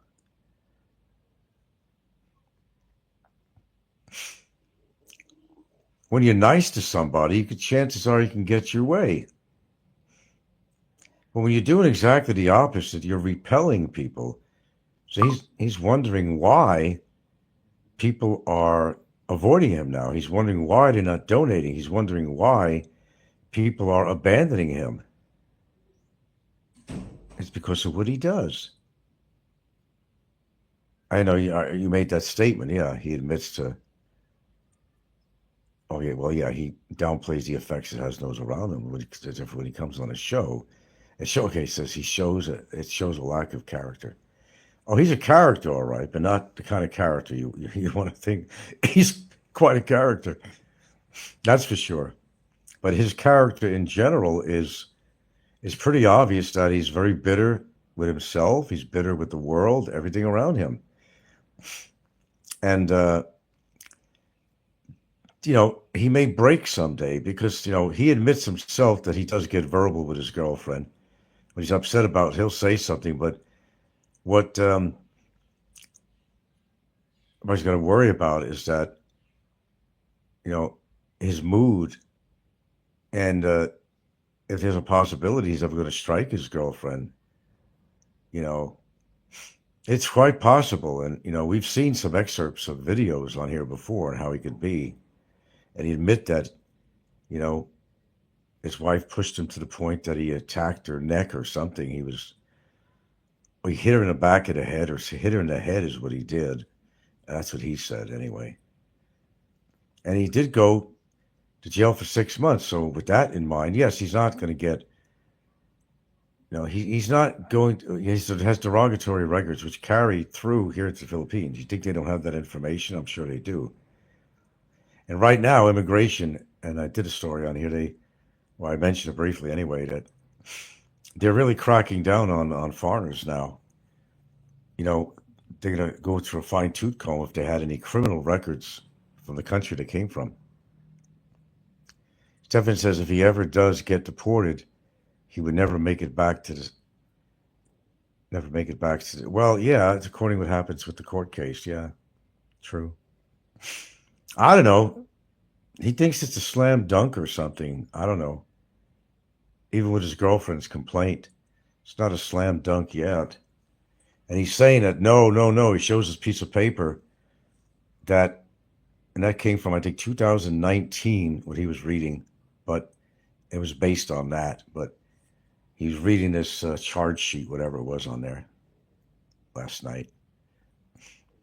And according to my lawyers, no, everyone in the Philippines still has the right to defend themselves on a case, and especially in having to do with deportation cases. You do have the right to go to a court of appeal and so forth. He's saying that that's not allowed, but I've seen nothing else that supports that when I go on Google. And so far, my lawyer have not supported that statement that everybody has I forgot how he states it. Everybody has a right to, in law, to, anyway, it just has to do with defend themselves in a situation,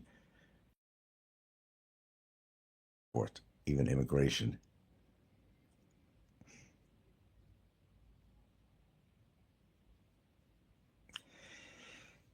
I mean, you might be right, not making it back to the States because you could wind up in a jail cell, but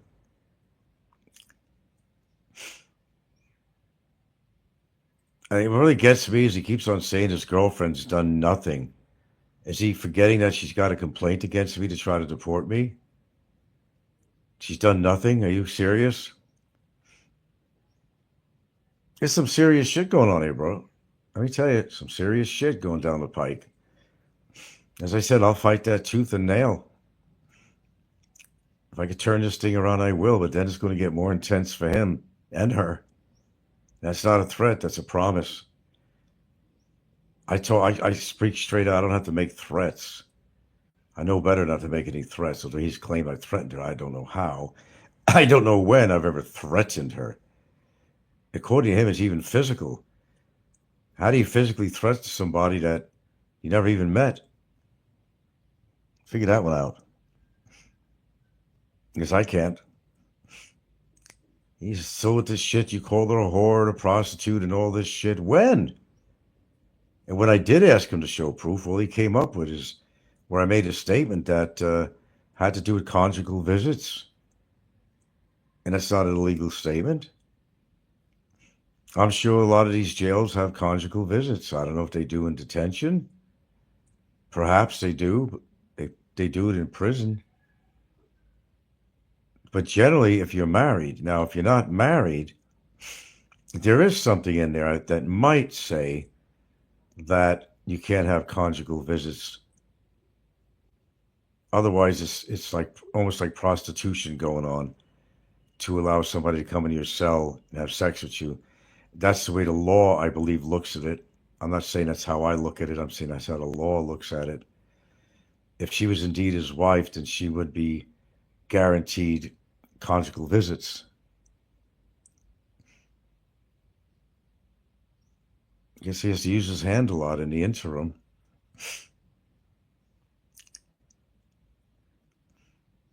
Oh well, to each his own.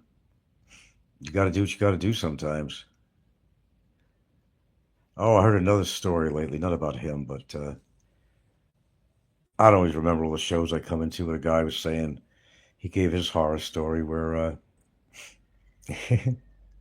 he got his woman to the United States. You know, it was all good. And the minute she got her green card, she left him. And she went to go divorce him.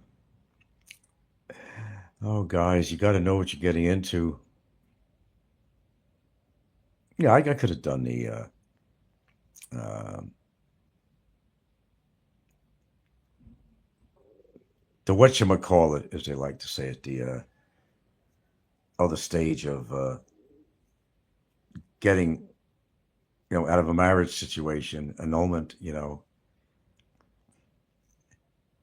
But I don't really need a piece of paper. And considering my age and all the bullshit expense involved with that and the time it takes, it's very elaborate. That's it's just too elaborate. Much too elaborate. I don't know what happened to Gary, the GAC. He went through how many years to get an annulment, and I think they finally got to the point because he don't post anymore.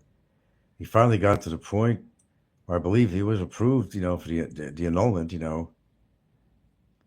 But yet I don't think he married her, and he's still working in Arkansas, which I never understood. They're never together. She's career minded to be. What was she doing? Into nursing or something? She's career minded, and Gary Kennedy even stated that when I do come to visit her, he doesn't know what to do with himself. He's not that independent, without her. That he's used to doing things together. They make videos. They just spend time together. But she's on such a heavy you know, college or work schedule that made it very hard. They would always spend time to go out on the weekends and do something together, but sometimes she's even busy on the weekends, as far as I remember him saying about that situation. So LDRs just don't work. I just can't believe how gullible people are. The scams out there they pulled on foreigners. But when you know you're desperate, and you act desperate. And you do things that are desperate, like he does. If I showed up at his detention, he goes, here we go, guards. Oh no, that's not going to happen. That's not going to happen. He ain't going to be here. He ain't going to be here. Well, if they did, I'd have to be there, right? That would be something. That would be something. But he figures he's got in good with the guards. It'll make it hard for me if I was in that situation. I run the third floor, motherfucker. And you run your mouth.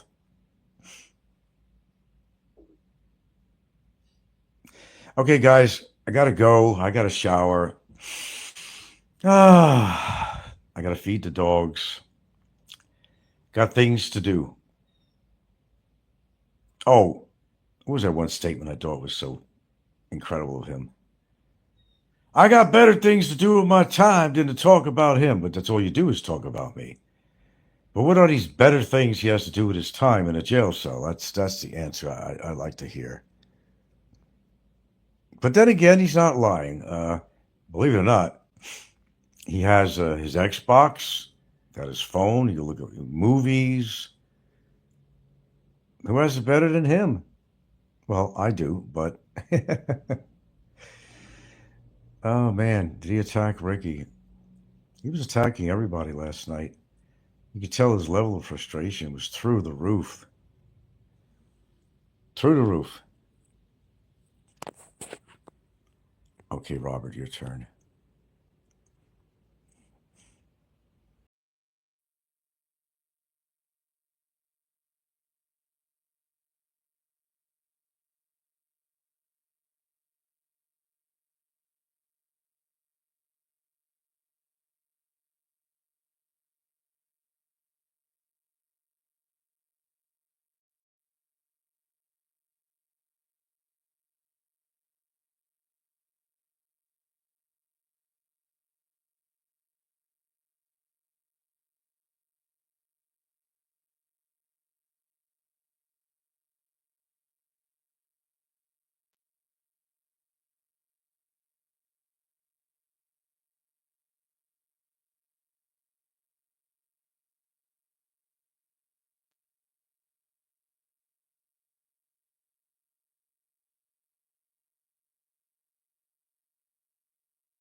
Well, Ricky hit it out in the field today with some very generous donations, a couple $100, well, minus 30%, but who's counting?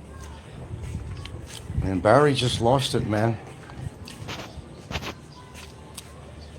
If I didn't think he was going to have a complete nervous breakdown last night, I really thought he was going to have a complete nervous breakdown this morning. Ricky had a good show. Of course, I didn't donate to him. In fact, I asked him for a loan. Since he's doing so well. Spread the love, spread the love.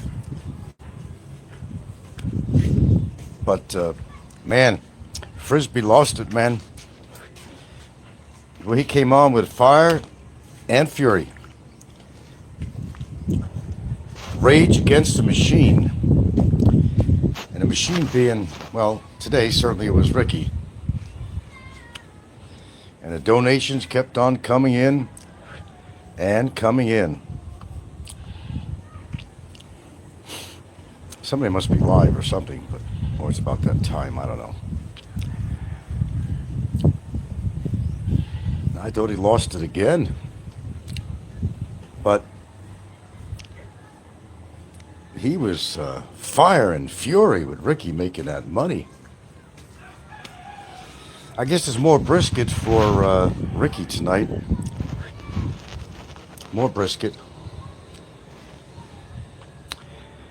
Paid for by his donators that, well, now Frisbee's crying that everybody gave up on him. Well, I think that was discussed on my last show with some of the viewers on why people gave up on him. They gave up on him. Well, they gave up on him because of his lies. So, yeah, Frisbee, man, he's fucking losing it, man. I mean, that fire and fury in his voice. When nobody's donating to me anymore, nobody's donating to me. I'm not looking for any money. I'm broke, remember? I was asking Ricky for a loan. He's been doing so well on his channel. Another brisket meal tonight, I guess. I think after a while you probably get a little bit tired of brisket. But if you can do it. See, all the good foods are in the big city. Can't get no good foods here. That's why whenever I'm in Cebu, I pig out. Absolutely, we do. Because I just can't get it here. And what I can't get here, I try to bring back, which is the usual MO. Taking advantage of finding a few stores that might have a few items that I like. But Frisbee just lost it. I mean, completely lost it, man. Why aren't people donating to me? And he was attacking Ricky again. Big time. Big time attacks on CW and whoever. There is no fun for me. There is no fun for me. Now, he claims that Ricky put out $400,000 on what? On his girlfriend's case? Lawyers don't charge $400,000 to, unless I won't finish the rest of the sentence, but no. 40, 60, 80, somewhere around there. And some agencies are 100. The first agency I've ever went to was 100,000. That was with Fazio. And they quashed his case against me. And, but I don't know where this figure 400,000 comes up. Is that Magic 13 again? Oh, that's strange. I should play the numbers somewhere. But 400,000, that seems kind of extreme. I don't know where that number came up. Unless Frisbee's talking about the money he raised for him on the Free Barry campaign trail. But I think he's not referring to that. And again, Frisbee fucked up again, kept on referring to his wife as his girlfriend. So we got that straightened out. I think we all got that figured out. He's not married. Just what I thought. Then he realizes he's made a mistake. He realized he said girlfriend, so the cat's out of the bag. So the cat's been out of the bag for a long time. So it's not even an issue anymore. We know he's not married, so. But man, he's totally losing it. Damn. Ricky was kicking in the bucks, about $202 total, somewhere around there. How about biscuits and gravy? The black-eyed peas. I think Ricky would go for the biscuits and gravy. I don't know about the black-eyed peas, though. I don't know. I eat beans a lot, but I don't never ate black-eyed beans. Black-eyed peas, whatever the hell they are. Ricky raking in the cash today. Ricky raking in the cash today. I almost got tempted to donate. Of all people, Ricky. Instead, I asked for a loan. He's making all the money. Put it this way, Ricky. Put your money this way. Put it where it should be. From the beginning. I think the boy's getting a little worried about everything. It's kind of caving in on him. It's crushing down on his chest and shoulders.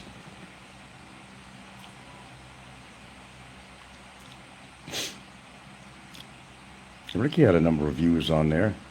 He had some of the all-star cast on there. But you never see Brevis donating to Ricky, though. Guess there's a little bit of bad blood going on there. Sort of, kind of. But then, you know, Brevis doesn't really go to his pocket very often to help anybody. He went to see Nika, and with her situation going on, he didn't even donate 5 pesos to her. So much for the Bitcoin millionaire. So much for that. No, my girlfriend did not go to the Cebu territory for the specific purpose of visiting Nika. If she has time, she said she'd stop by there and give her condolences for her mother's death. Her sister doesn't live too far from there, actually. Not too far. Not a stone's throw, anything like that, but if she's not too busy, she will think about going there and saying hello and giving her condolences. I can't be there myself. I already gave her my condolences. It's not easy to lose the people that you're kind of dependent on like that. It's not easy at all. Now the burden of responsibility goes completely on the sister or the relatives on that situation. Yeah. You got a lot of the leaves? Yeah. Oh, good. Well, that tree, I'm surprised that the branches are not all bare by now. The amount of leaves that are falling off that thing. Mm-hmm. Boy, I'm shocked. Mm-hmm. It's just going to fall off again. Well, we just got to keep up with it. That's all. Just keep on raking them up. Burn them later, well, on a nice dry day or something. Just a lot of the ants come down with those leaves too, so that's the problem. That's why probably, especially Ginger, gets all her irritations or something. It doesn't take much. I got something in the crease of my arm right now that bit me or something. I don't know what the hell it was from earlier. Little critters. Anyway, Ricky has a successful show today, and unfortunately, Frisbee, well, he reacted to that. He said, why isn't that money coming to me? Why is everybody giving Ricky money? Why? Well, I think he knows the answer to that. He's pissed off a lot of people. That's what happens when you turn people against you in that way. The donations become lesser and lesser and lesser. And they're always going to donate for the, what should I call it? The bigger dog in the race, you know.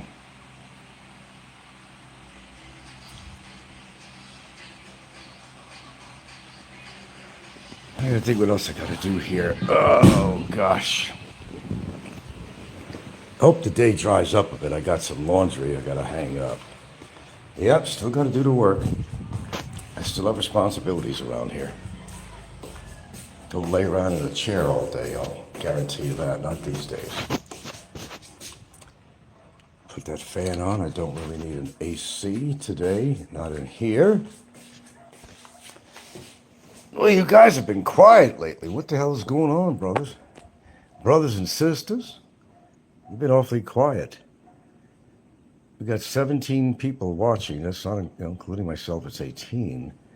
I know Barry's listening. There's no question about that. He won't miss a trick. Well, you got that kind of time on your hands.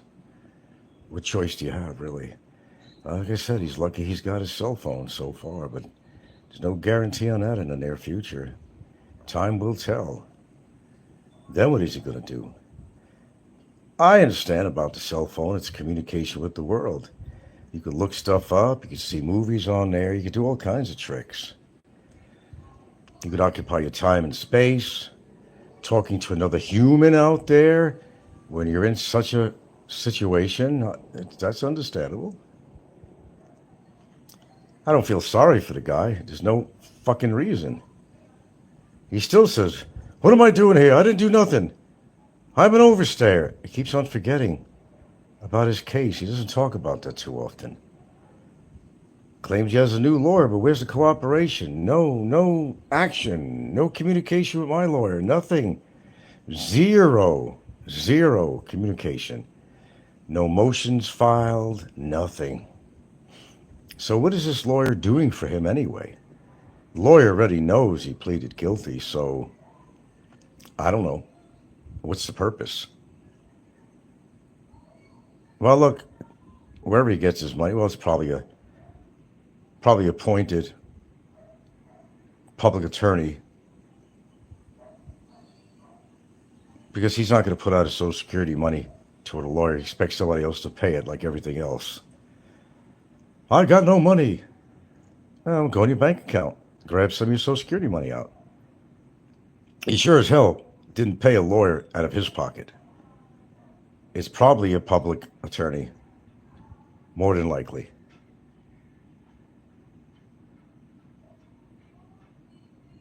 I mean, how else could he do it? Maybe he should cut down on that grab stuff. That's costing him a lot of bucks. Well, of course, he's not paying for that. Well, come on. I mean, it's coming out of his Social Security. It's coming from somewhere. There's not pennies from heaven, pesos from heaven. It's coming from somewhere. It takes money to buy grab food every single fucking day. Now, that's just one meal. Does he have just one meal per day? How many meals does he have per day? That all adds up. It's coming from somewhere, obviously. No more of these sad sap stories that he's broke. If he could afford a grab every single day, he's doing better than some people. A lot of people, really. Of course, his choice of foods are not great, but hey, I don't give a shit. That's his body. But Ricky making a killing today. Big killing today. Over $200 in donations. And Ricky is all excited. Very jubilant.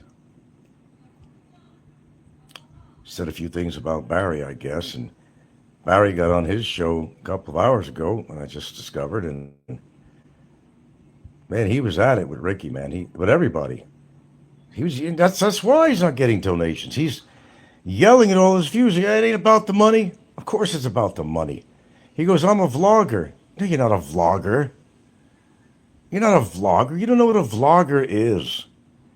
A vlogger is somebody that has the capability of putting a show on about something other than his bitching and whining in his situation. A vlogger is somebody that could come up with topic matter. I mean, talk about the Philippines. Talk about places that you've been, perhaps. Or, if you've been out here 10 years, there's got to be something to talk about the Philippines.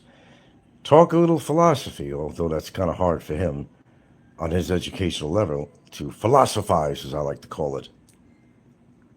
Tough to do. But a vlogger, let him be real and call himself, I'm a YouTuber, not a vlogger.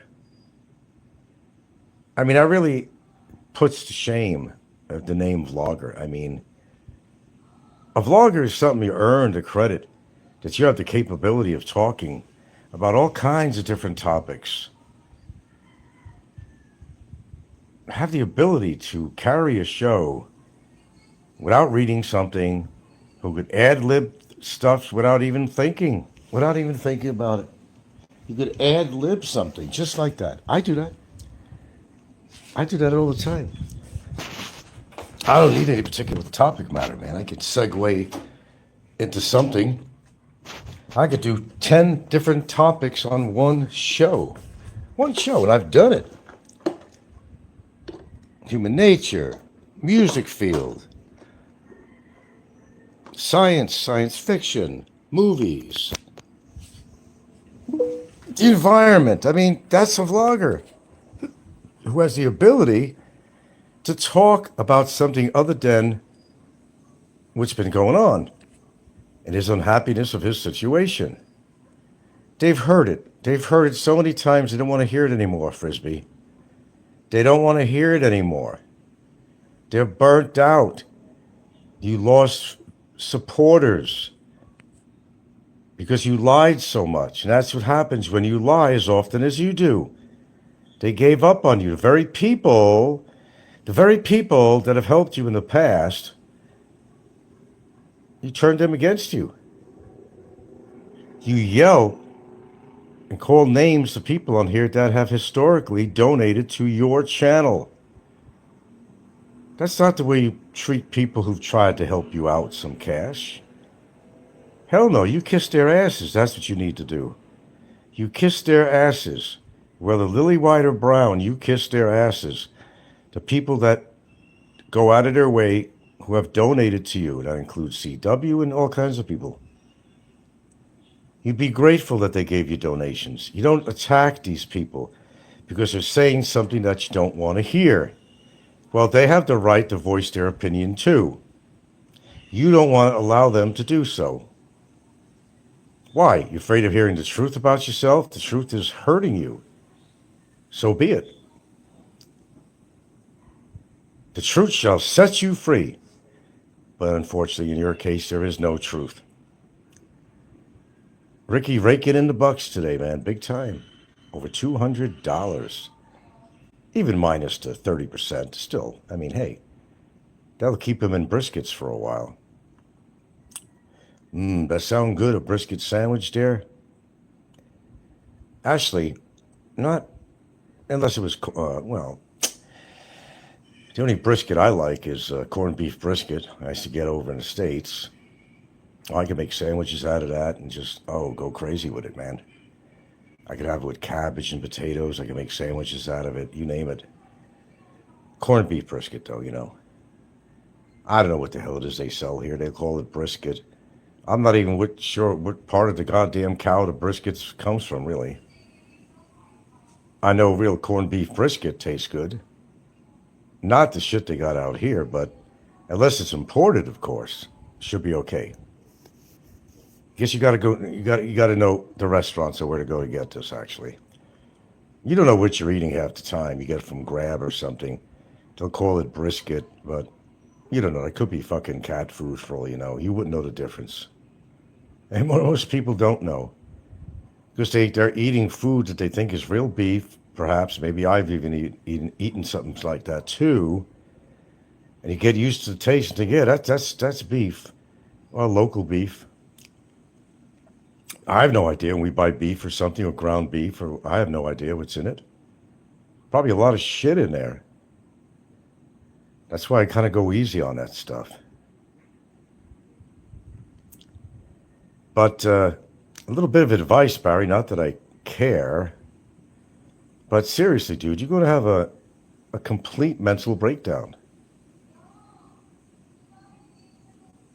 I mean, you're letting everybody bother you intensely, and you happen to be in a situation that I realize is not advantageous for you in any form or way.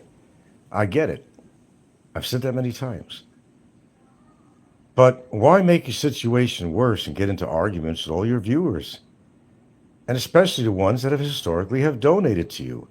Of course Ricky's making the money. Now, I'm not trying to glorify Ricky in any way if you had anything to do with your girlfriend's case. Believe me, I'm not glorifying him at all. I'm just saying, The better man wins.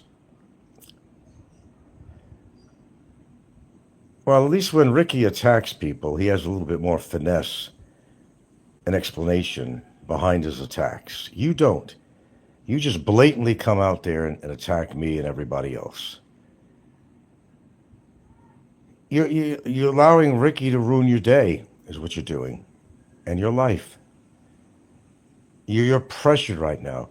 You are so pressured. Your blood pressure's going up. Your pulse is going higher. Your cortisol level is getting higher, which is not good for the heart. You're overweight now. You got a lot on your chest. You got a lot on your shoulders right now. And you're making it worse for yourself. And I could be a kind guy and say, hey, I don't want you to die because of all this. But that's not my doing, and it's your own of how you want to take care of yourself and how you want to handle the situation. It's not my doing. So if you wind up in a hospital with heart problems, you're going to blame that on me too, right? Is that what you're going to do? Nah, you're on your own with that. You create your own tensions. You create your own fears. You create your own problems. You create your own future. Live with it. Deal with it. Yelling into your microphone is not going to change anything for you. It's you that has to make the changes in your life. You need to make the changes. Stop yelling at everybody on your cell phone. I'm sure the staff is tired of hearing this. Nevertheless, any potential other cellmates that are still there, they think you're out of your fucking mind. The cellmates, the guards. What else could they think? When you got this white man screaming into his cell phone all the time, they're thinking, what's wrong with this fucking guy? I think they're a little bit cautious with him too, because they don't know what the hell he's going to do. Is he trying to put the guards in fear? Hell if I know. But I know one thing, that attacking your audience, attacking the people who have donated to you in the past, is not going to get you more donations. You might get a couple here and there, but it's nothing to write mom home about, you know what I mean? And it's not going to get you out of your situation. You literally need a few million or so to help get you out of your situation. You're not going to raise a couple of million pesos, at least a couple of million or more, considering if there's any punitive damages or anything like that. You're going to need a whole lot more than that. Let's never mind in the hundreds of thousands. We're talking possibly in the millions. Possibly. I don't know. It's according to what the judge says. How serious he actually takes the case. Hello, Anthony. How can Barry make any changes to his life when he never accepted any responsibility for it? A very good statement, Anthony. He doesn't take responsibility for his actions. You are correct, Amundo.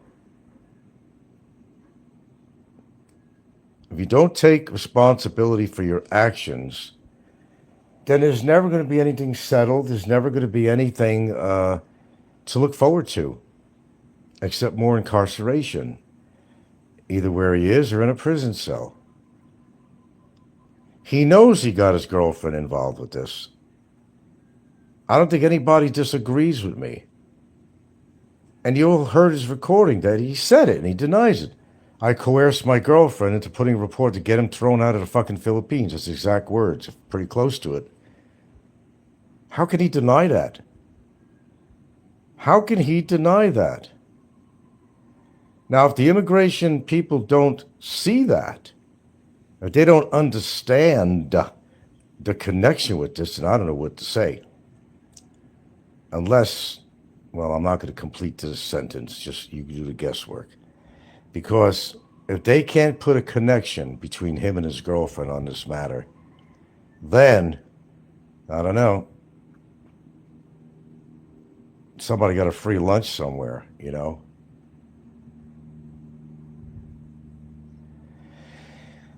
That's all I can say. I can speculate till the cows come home, but if they cannot correlate the connection, then there's something rotten in Rotterdam. Something rotten in Denmark. In Mandawi, in Cebu, in Manila.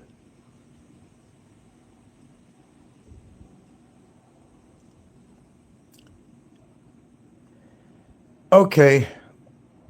Oh, I did some. Oh, what was that? Leaf raking. And I got to do a few more things here today. It's not that my girlfriend does everything around here. I do help her out with stuff. But you'd be surprised. It's not a tiny house. It's a decent size, you know. But there's always something to do here. Sweeping, mopping floors, doing dishes constantly. Washing clothes, which I just put in the spinner now. I got to go hang them up. There's always something to do around here. You got to keep active. You'll go out of your mind if you live out here. Trust me. Never mind watching everybody, all these retirees videos, and they're doing all this crazy stuff. They don't do it that often, I'll guarantee you that. Unless they're of a younger age and they're very athletic and, you know, not everybody's traveling all over the Philippines. Not everybody's out, you know, skydiving. And I think this is the only place in the Philippines they offer skydiving, right here in this island, by the way. Well, if anybody wants to know about the plane here, the plane, it's the plane. They're trying to conserve on fuel. You know, the air conditioned units are on there, but they it's not even warm air coming out of there. I swear. Remember, I've been on the plane before, you know, a few times. It was the same thing. It's a good thing that the ride is not that long because you couldn't last. You'd have to bring your own kind of a personal fan. Anthony says Barry was told by both CW and Ricky that the first thing Barry should be doing is to offer sincere and humble apologies to everyone. The Philippines people, Board of Immigration, Gilda, you, but he will not do it. Well, it's a little late for that now. He had his opportunity to do that, sincerely, but he couldn't do it. That could have changed the landscape a little bit. I'm not saying totally, but that could have changed the landscape, but even if it's a little bit, it could have. It could very well have. I'm not lying to you. It could have changed it a little bit. But when he started doing his death threats, well before that, I mean, it just happened when he got the charges and he kept on coming on his phone every single day or as often as he can from his cell, calling me the same names and everything that, and allegations and everything that he's made against me. That's why he has 5 charges. He didn't stop, Anthony. That's what it was. He didn't stop. And he's more gung-ho than ever on doing this. So I'm supposed to find a soft place in my heart for him? Got to be out of your monkey-ass mind to ever think I'm going to find a soft place in my heart for this guy. I'm completely the opposite now these days. Now he really pissed off Gilda. Big time. Big time. You may not hear from her. He pissed her off big time. Big time. Big time. She had enough. She had enough. It's the first time I ever heard those words from her with this situation. 3 words. I had enough. That was her 3 words. Not mine. It was hers. Anthony says the point isn't whether or not you accept the apology. It's the fact that he does it and means it. Well, he doesn't mean it, though. He tried this once before. The same show, he attacked me. I remember it. Well, somewhat directed to me. I mean, there was no sincerity at all in it. There was none. Well, it's never too late to apologize. Hey, you know something, man? Uh, Tell me if I'm not telling the truth or not. You remember I've done a few things on here, and I had made not one, but two, but three, and all you need is one. You know, when I got sucked up in that famous vortex, I made an apology. Three of them. Three of them. Didn't need three. I fessed up. If it was due, that's the key words. If it was due. You remember that? Yeah. I did. I did. He won't do that, though. Look, if I do something wrong, I'll tell you I did something wrong. And if I did something wrong and I recognize my wrong, I'll apologize about it. But if I didn't do anything wrong, I'm not going to come in there and say that I did. He's telling me to apologize to his girlfriend. Quote, girlfriend. I'm saying for what? That fucking report was all bullshit. Of course I read that report over and over. It's all fabricated. It's all bullshit. That's desperation. When you're going to hire a lawyer to bullshit for you. I didn't hire my lawyer to bullshit for me. Everything he got down is all factual and could be backed up. There was no bullshit involved with that. There was none. And he put in very direct videos. Word for word, very direct and on camera, as Barry found out. That's right. Oh, we got 7 up this time. 16 people, that's other than myself, makes 17, and 7 thumbs up. Wow. Anthony says, apologies are to be done unequivocally and without hesitation, no excuses. Well, I agree with you on that. But you're not going to see that from him. Well, he's a green-eyed, he has one green eye and one brown eye, right? I call him a green-eyed monster, especially with Ricky, who's raking in the bucks today. Ricky raked in the bucks today. That's his rent for his exclusive apartment. Big bucks today. Big bucks Ricky today.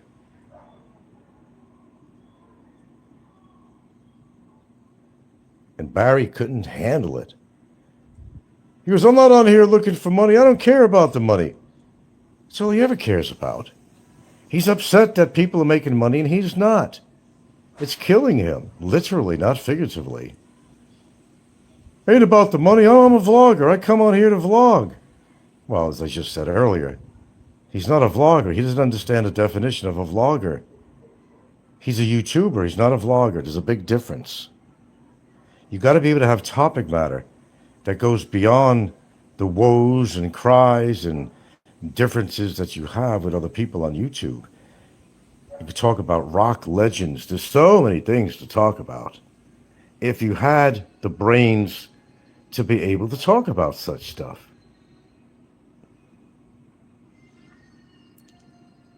He doesn't have that capacity to do so.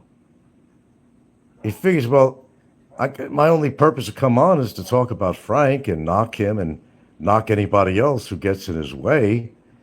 And I come up with that famous question I've asked so many times. Okay. Where's it gotten you so far? That's what I say. Phil Collins song, take a look at yourself. I'm just an empty shell. Well, take a look at me now. I'm just an empty shell. And I don't know all the words. I should. I like Phil Collins' music.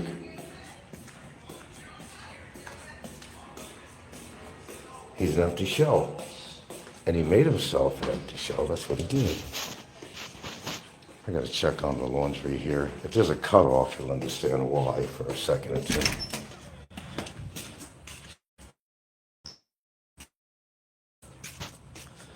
Phew, that garbage smells, brother. Dang.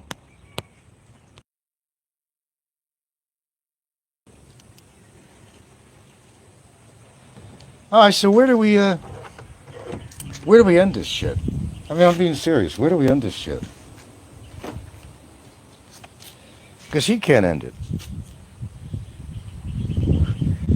But even in amidst all the shit that's going on, I can still talk about other shit. I have that capability of doing so.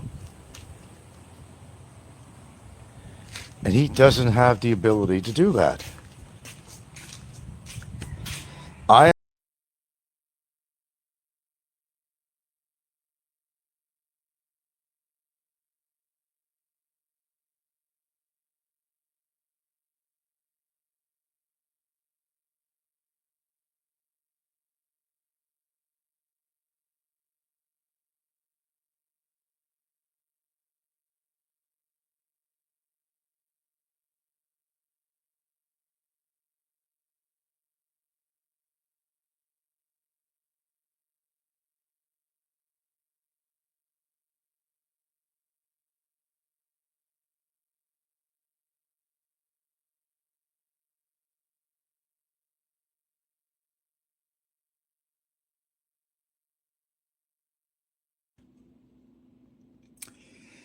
I have a thumbs up right away here. Look at that. Wow. I'd actually like to talk about something that has nothing to do with some idiot on here, but maybe it does in some ways, but use your imagination. But, you know, the one thing I'm finding is loads and loads of feeds on my Facebook, the Facebook feeds, and they always play this music to different movie stars, singers, and stuff, and remembered back in their 60s or so, 70s or whatever, and 80s, everyone from Sandra Bullock to Bill Clinton. And can you believe that Bill Clinton was the president 30 years ago? And I'm like, what? And anyway, there is a load of material that comes in all the time. And there's always, of course, a song to it. It's the same song anyway, a different variation of others. But it's, when you grow up and, you have these memories. It could be an actor, a singer, or something to that effect. And you're always remembering these people back in those days.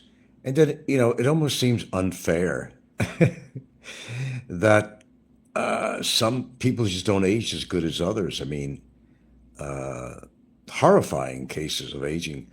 Some of the most beautiful women in the world from the 70s, and you look at them now, and it's like, holy shit, metamorphosis. It's the aging process, and man, it's scary. I haven't done too bad. I can't complain too much. I got to realize what my age is, but like I always said on my show, if you think young, dress young, act young, you're young. It's just an age, really, and it's really kind of how you carry yourself in life, I think.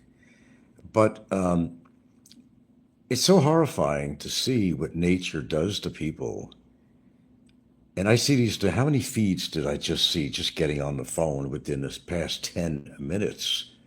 I think it was on a Facebook feed. So I imagine that's where it's coming from. But I'm just so shocked how people change in age. The most beautiful, gorgeous women, you know. And some of them are still looking good, though. I mean, holy cow. Uh, but some go through such tremendous changes. They weight gain, extra wrinkles. They never wore glasses. They were glasses. They had straight hair. Now it's curly. And, you know, time goes by so freaking fast. Of course, I knew Clinton was president, but was it 30 years ago? 30 years ago. Holy shit on a cracker, right, Papa? Uh, and I see these things, and Richard Gere still looks good. He's very distinguished looking. The one person that aged a lot was Bill Clinton, though.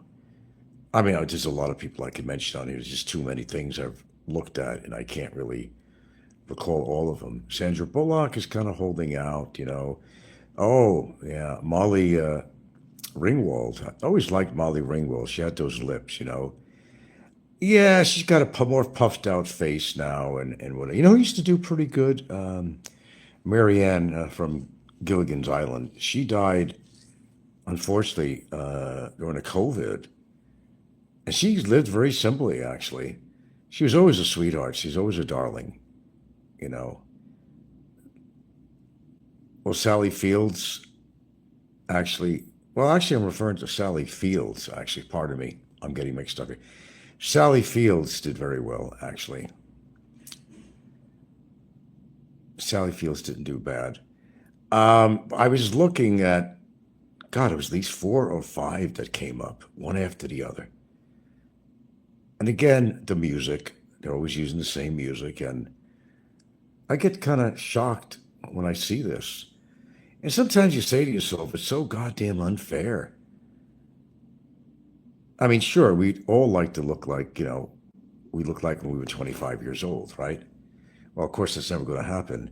And certainly not in my future, or probably yours, that they're going to be able to mess with, genetics to accomplish it. I think they probably could. It's coming down to that, but not in my life. Yeah. But how it creeps up on you. You may see a scene from a movie and say, yeah, I remember that. Well, yeah, that's like 40 years ago. 40 years ago. Are you kidding me? I just get amazed with this stuff. I'm fascinated with it, actually. How people do well and how some people just really don't. And they just fall apart, lose their hair, teeth, everything. That they become unrecognizable. Ted Danson, there's a whole bunch of people. There's a lot of Hollywood actresses that I thought were hot back in the 70s and 80s that, well, they just didn't do very well with the aging process. It's genetics, plays part of it. Sunlight plays another part. There's a lot of different factors. If you drink, smoke, this, that, your aging skin.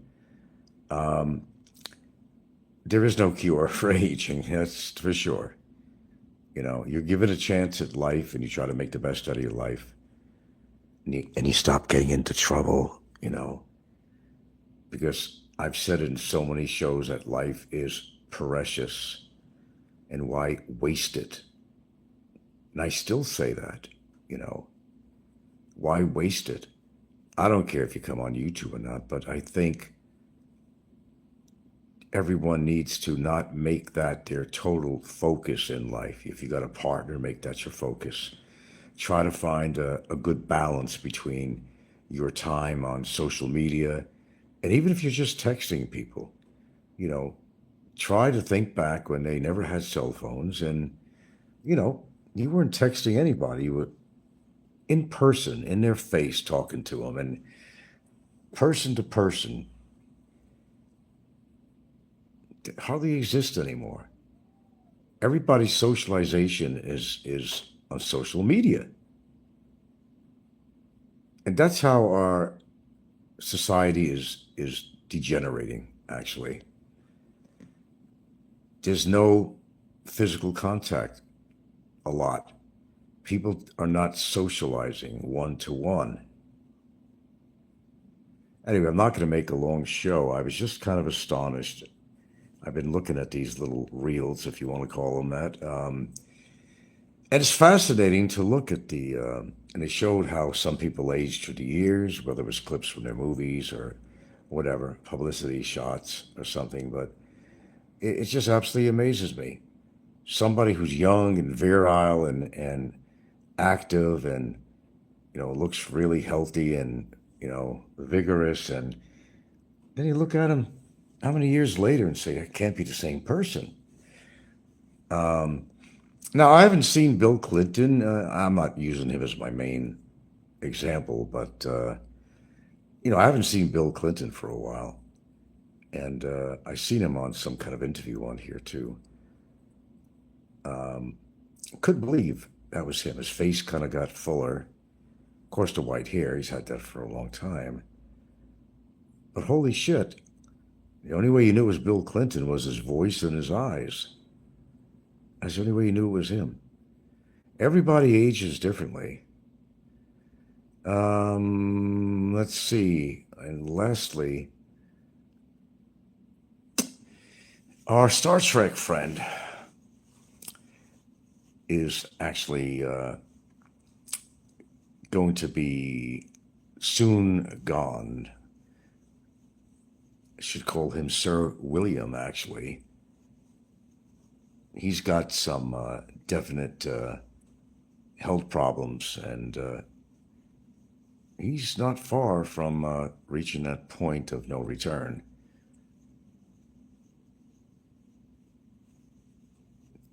And there's a lot of other current people that are actually, well, let's give a praise to Michael J. Fox, who I admire quite a bit. And he's been carrying this disease for how many years now, but he's got an absolutely beautiful wife who sticks by him. That's what you call real love, which a lot of people don't know on here, but Michael J. Fox. And actually, there was this one clip. It was called Forever Young. I don't mean the movie. There was a movie. I think that was with Mel Gibson, actually. That was a good movie back then. But, I've noticed, and I've noticed even people on YouTube here that are certain ages that they look well beyond their age. And there's a lot of people that really don't take care of themselves. Oh, I'm not a perfect specimen. I never said I was. That's not why I'm doing this. I can see through the years. I've seen my photographs and stuff and how I've gone through changes. Absolutely. We all do. We have no control of that, but there are things you can do that can help you look a little younger. I mean, there's a lot of things we could do. Take care of yourself in one way or the other, your diet or exercise or whatever. You know how that works without getting into a whole big spiel on that. I think I'm holding out okay for my age, at least I've been told anyway. Although the gap is getting a little shorter. 10 years ago, I could meet somebody and they'd say you definitely look like you're in your 50s, not your 60s. Now, at my age, at best, they're saying that you look about 60. So the gap is closed. It's closed. Well, that's better than saying I look like I'm 80. And there's some people on there that, no names mentioned, that look like they're well beyond their age. I think I've done fairly well of holding my weight and so far holding my health, other than things that come up unexpectedly, like, kidney stones, but we're not talking about death, we're not talking about a heart problem or not necessarily any kidney problems itself, but I haven't had any really disastrous, knock on wood, any disastrous health situations. I've had, well, the one with the kidney stones could have been because I had an infection too. And that could have turned, sepsis or something. So yeah, that was a general concern, but I'm trying to think of something. Well, actually, if I never had my ear operation, I would have been dead. I was really young and developed mastoiditis or whatever, and had a bad infection in my right ear. That's why I always tell people, yeah, my hearing in my right ear really sucks. Um, and yeah, that was a serious infection, and could have left me totally deaf or other options, and well, not options, but other things that could have happened. But if you have if you're suspicious of something that doesn't look right, have it checked out. Everybody makes the assumption that they're healthy because they're not feeling any pain or something like that. But there's a lot going on inside your body that you really don't know about. And I try to have tests now and then, you know, and if I have to have any imaging done every now and then, I'll try to do that. I think everybody really should do that because we're not all, invincible. What did I eat today? Oh my God. No, it wasn't a good day today. Defrosting our freezer. And we didn't do shopping, and we had to put what was in there in our regular refrigerator freezer. So I said, what the hell are we keeping this thing on for? There wasn't that much shit in there. I mean, why use that? Put it in the refrigerator is what I did. No, I got to go shopping again. I'm down to shit around here today. I didn't. I mean, the kids, they eat anything. They open up cans of sardines and rice and mix with eggs or whatever. I mean, they. What did I actually eat for dinner tonight? Damn. I don't know if I had a formal dinner tonight because I've been just picking on shit, you know. Uh, I'm holding off. I'm holding off on my lentil shit. I just can't do it no more for a while. I like to eat lentils because they got iron and protein and fiber and all that stuff. But I've had, you know, when you make a lot of it, you don't want to waste it. So you wind up having it the next day at some point, you know. I did yesterday or this morning. I had leftover. I think I mixed it with some boneless chicken or something in there. I don't know. You know, something was so uneventful today with food that I don't even remember what the hell I ate. Breakfast, I didn't even have my cereal. I think I might have even had my lentils left over. But I ate it very bland. I was just too lazy to add butter or anything to it. So it wasn't it wasn't very good. It wasn't very good. No, I did not eat good today at all. I have not gone to the store, you know, and it was just shit. And kidney beans, I love kidney beans. I could have that with rice. I do eat some rice, yeah. If it's with beans, I'll do that. Oh, what did I have this morning? Actually, oh God, you're gonna really laugh at me on this one. I think for lunch, because I didn't have anything in the fridge, really that was defrosted. Okay, we have some stuff, but it's not defrosted. And I wound up using my air fryer and I made some goddamn French fries. And I had a can of, yeah, listen to this, I had a can of baked beans that, that I mixed with it. It was actually good. I mean, I don't usually do that kind of mixture, but I get creative every now and then. You know, I'd rather air fry the potatoes than fry them, of course, you know, but it's healthier. There's nothing wrong with the beans in there, too. So it was okay. But you know, there was nothing defrosted.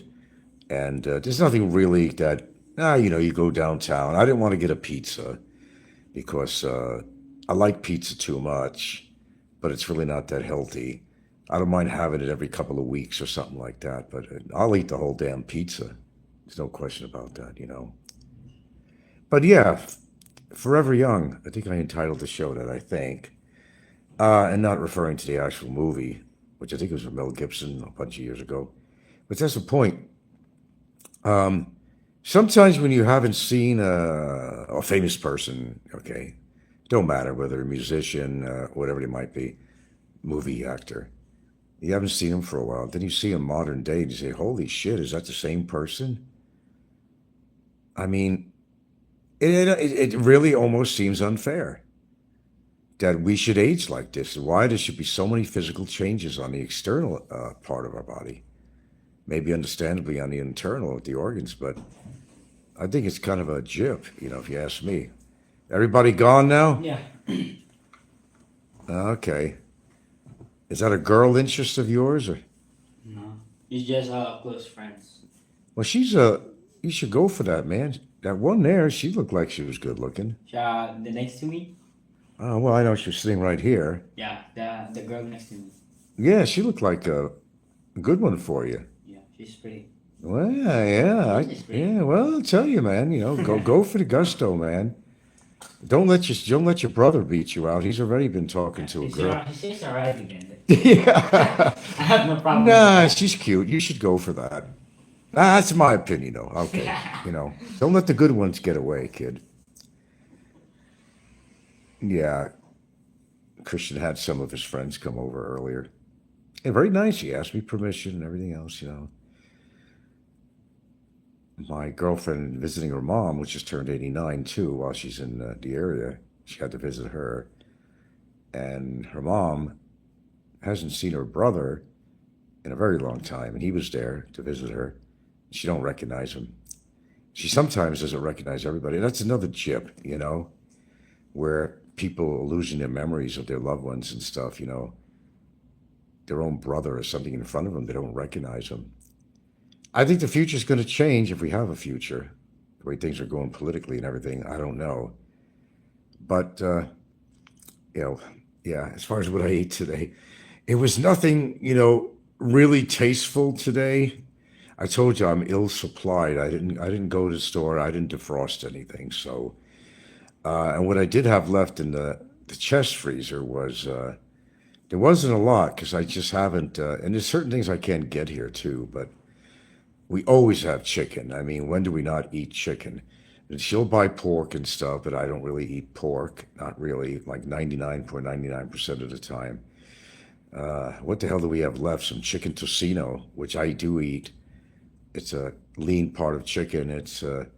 They got a couple of them. Balog. I don't know what the name of that damn thing is. It's another one that looks like tocino, but actually it's spicy, and it's actually really really good. And the meat is lean, so yeah. As long as you ain't too much meat. I don't want to get this into a food show here, but I just thought I'd share something that was a little bit different on here, except that the usual crapola. And just take a look at how fast time goes by. Um, I find it hard to believe at times what age I'm at. Well, a couple of reasons. Well, time seemed to go by too fast.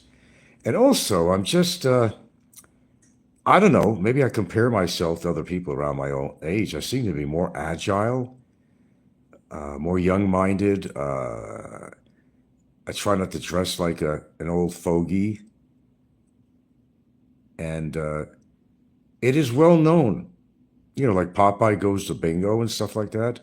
I'm not saying that younger people don't go to bingo, but predominantly, older folks like that, seniors go to bingo.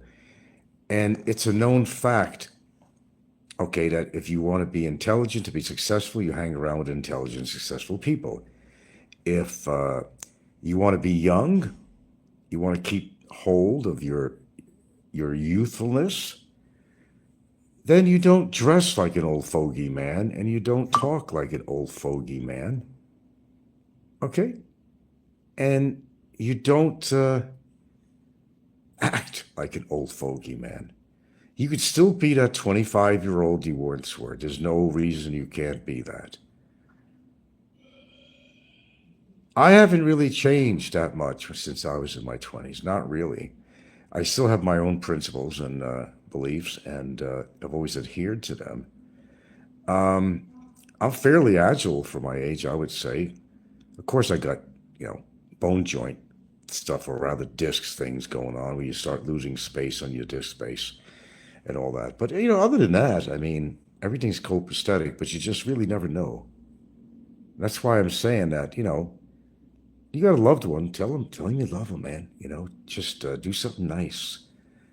Don't assume that because you're X amount of years old and you're considered relatively young, that you're going to be able to live even to my age. And it's not always going to be that way. I never really thought about, gee, what age am I going to live to when I was younger? I never really thought about that. I just took year by year, birthday to birthday, and that's all I ever really did. I wasn't that concerned. Not really. I think when I hit my 50s, that's when, I started really waking up. Oh, shit, man, I'm getting older, man. I said, what the hell? And it just seemed that time after when you hit 50, especially 50, you start feeling it in 40s, but it was especially the 50s.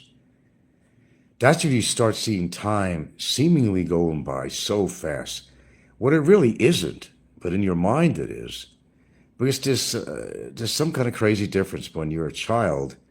You know how your summer vacations, from school. It's not really long, but it seems forever, doesn't it? Everything seems forever when like forever young. Everything seems forever when you're a kid. Time goes by a lot slowly. Then you get older and you are questioning, like, and I always use this expression, what if I've been in a coma all these years? I still think that way. Where the hell did the years go? But I'm at least happy to say that, I've held out fairly well for my age.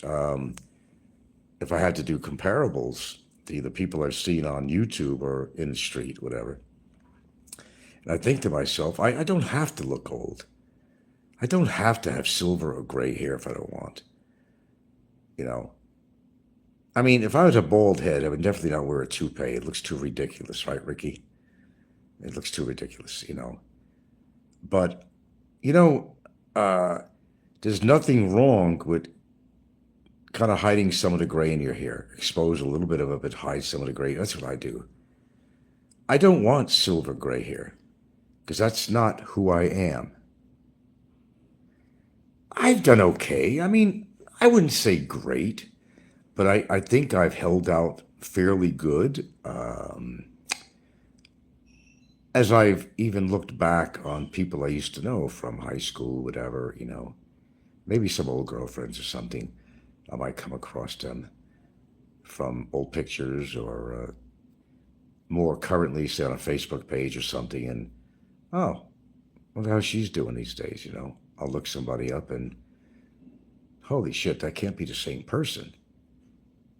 I said, you gotta be fucking kidding me. There were some people that have died. I know there's one girlfriend I had, Carol. I used to call her Indian Carol because Carol was 1/16th Cherokee. She's from Seattle. She had red hair, and she always prided herself on her 1/16th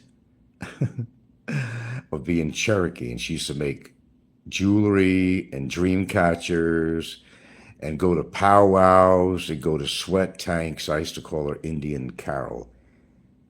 I mean, I was kind of laughing at her is what it was. If I was 1/16th Indian, I would not be calling myself a Native American, but she related very deeply to her 1/16th of her heritage. I mean, there's nothing wrong with that, but she's more Irish than anything else. I mean, the red hair and the whole bit. I guess she didn't do well because I came across with an obituary with her name, and wow, and she was in her 60s.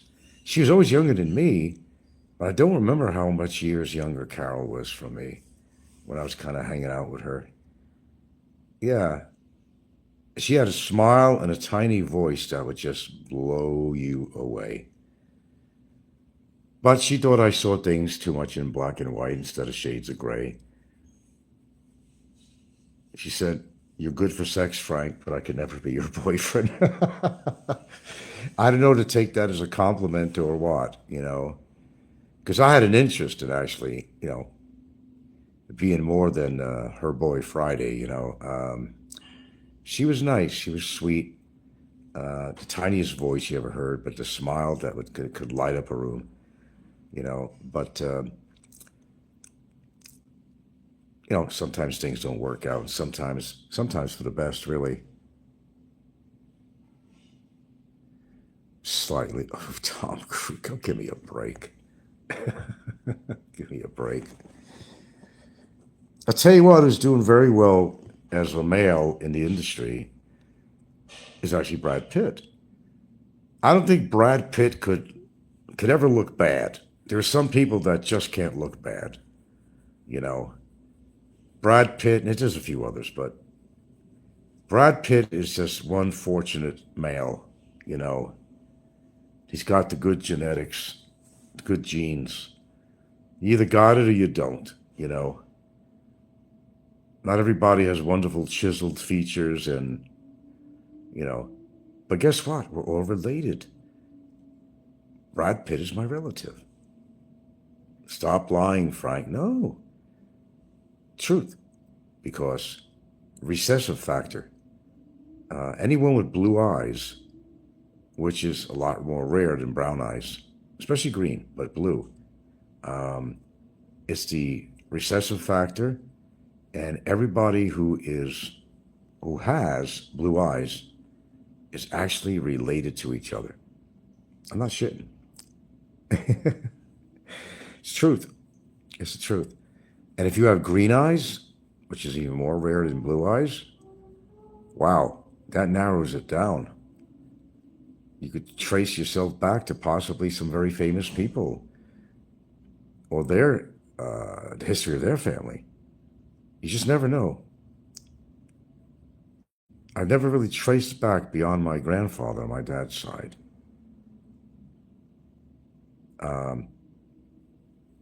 When was he born? 18? No, 7. Goddamn, forgot. I wrote it down. But yeah, people with blue eyes, especially recessive traits, they're all related. They're all related. You ain't got their money, but you're a distant relative of them. That don't do my bank account any good. But yeah, I kind of went over this shit, and I'm like, you gotta be kidding me, man. As I said, it almost seems unfair. Everybody's seeking that fountain of youth, and people have turned to plastic surgery, and they had the biggest botch jobs you could ever see. Did you ever see how deformed some celebrities are that were on these like housewife shows or whatever, or it's all over the planet, really? But they had some really bad surgeries, like Michael Jackson, really. But beyond him, there's some kind of well-known actresses and so forth that have had plastic surgery on their face, and it just turned out into a total disaster. Their faces were sagging down. They looked like some creature. It's a shame. What would I want to change on me? The only thing I'd want to change is I don't have a real problem with it. Because I do get baggy eyes, but not as bad as some people I've seen for my age. And some people a hell of a lot younger. It kind of makes you look like you're tired. And that's the only problem I have with that. You know, I earned every little cell in my bag. But I think if I was to have something done, I would probably have that. And it's not even a visual thing to other people. It's to me that I will feel better about myself, you know. When you're looking good, you're feeling good. That's just the way it is. And there's a lot of fact to that. When you know you're looking good, you feel good. And when you do something for yourself and you see some changes, positive changes, that's even better. And that could encompass a whole lot of things like attitude. And I also say altitude. Why do I say altitude? Because how big you think you are in your mind, how cocky you are, you know, how better than thou that you pretend to be amongst other people, your peers, and so forth. Yeah. Still got them. Doesn't act up that much lately. I don't know. It's just, you're always going to hear me like this. You're always going to hear me sniffling. That's just part of the gig, you know. And you're always going to hear that because I have a post-nasal drip, and there's always a little bit of mucus from the back of the nasal passages that, you know, leak into my throat or something. Like there's always some little blockage. I think it's because I have a partially what do you call in the nose, a septum. I think I have a slightly in my right nostril. I think the septum is a little bit off kilter, and that would definitely cause my symptoms too. Yeah, I don't take any antihistamines. I haven't been taking anything regularly at all. But you're always going to hear, and it's not like it's a habit either. Like I'll do it now because I have to. Now that I'm talking about it, I want to take a good sniff. No, I'm not a Coke user or nothing like that. But it'll make you wonder, wouldn't it? Yeah. No, that's just gonna that's part of me that I have to accept that everybody else does too, that listens to me. You're always gonna hear that. That's why I couldn't be a radio announcer because I couldn't be sniffling all the time. That just wouldn't work. It just wouldn't work. You can't really edit that out, you know. You could edit somebody's face out, but you know, the sniffling on a radio. I mean, that's yeah. I don't think you could filter that. Well, it'd be a lot of effort if you had to do that. Nobody would want to do that. But it is what it is, you know. Father Time is marching on, brothers. Marching on. Sometimes a little harsher to some than others. I generally, I mean, I do think about, oh, morbidity stuff, longevity. Um, but I wake up every day to a new day, and I just got to the point that I just accept a new day and not think about, oh yeah, I'm another day older than yesterday. I'd go crazy if I had to think about that. I go absolutely bonzo. Our cells are aging. We can't do a whole lot about it. There's some things we could do, but that help. That actually does help. It really does. I'm not going to get into a health show with that. I know things that could help, and I utilize it. But it's nothing's a guarantee.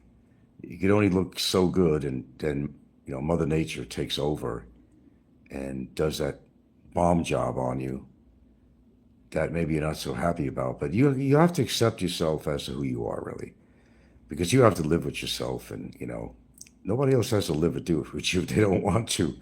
But you have to live with yourself. You have to. You have no choice unless you want to kill yourself.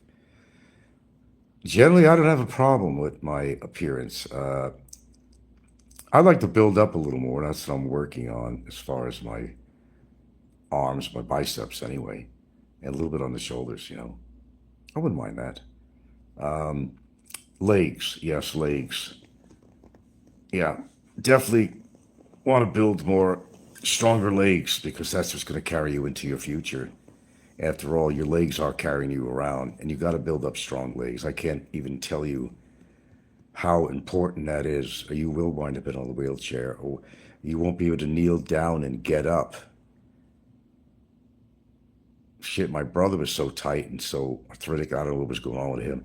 He went to lean down something in the garden, and he fell right over. He couldn't right himself up. He was laying there for an hour. I'm not kidding. Yeah. Oh, he had bad circulation in his legs and everything, and his muscles were 10 times tighter than my leg muscles. Even when I was a kid and I was doing uh, the little classes in martial arts, and you have to do roundhouse kicks to kick the bag and all that shit. I found it very hard to do. And I've had tight legs all my life, and I'm just now starting to slightly kind of stretch them out a little bit. It's better, than not doing it at all. That was my problem with that. But my legs always been pretty solid and they're really strong. I could definitely use them as a weapon. They're actually very strong. I've always had strong legs, but not like I used to. When I lived in Hawaii, the mid part, I had some big ass legs, muscly. I don't know why. Actually, in Seattle, I did because there's a lot of the time I did not drive. Or I walked, I took buses and took what was available. So I always had strong legs. I still do, but I really need to tone them up a bit.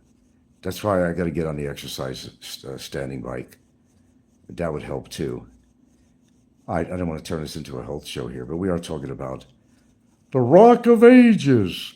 And some people do a little better than some people. Some people don't hold out. I mean, look at Clint Eastwood. The one thing I don't understand about um, Clint right now is that I don't know if he just gave up on himself or something. He's got this big old white beard, which makes him look extraordinarily older. You know, he don't care. He's rich. He doesn't care what he looks like. His hair is all messed up, not combed or brushed, and kind of a straggly beard. But hey, you're talking about Clint Eastwood. He can look any way he wants, right? Yeah. Do I have any sports cars? Now I don't have a car. I don't drive out here in the Philippines. I've had, not what you consider sports cars, but I've had a Firebird. I've had a 260Z. Oh, okay. Some to be considered sports cars. I had a, which I showed on here. It was a 73 Nova, a V8. I've showed that picture in the past. I have it somewhere, but shit, I've had, I don't know how many cars I've had. A lot of them were SUVs, actually. for most part. But no, I've had like 260Z. I've had a Firebird.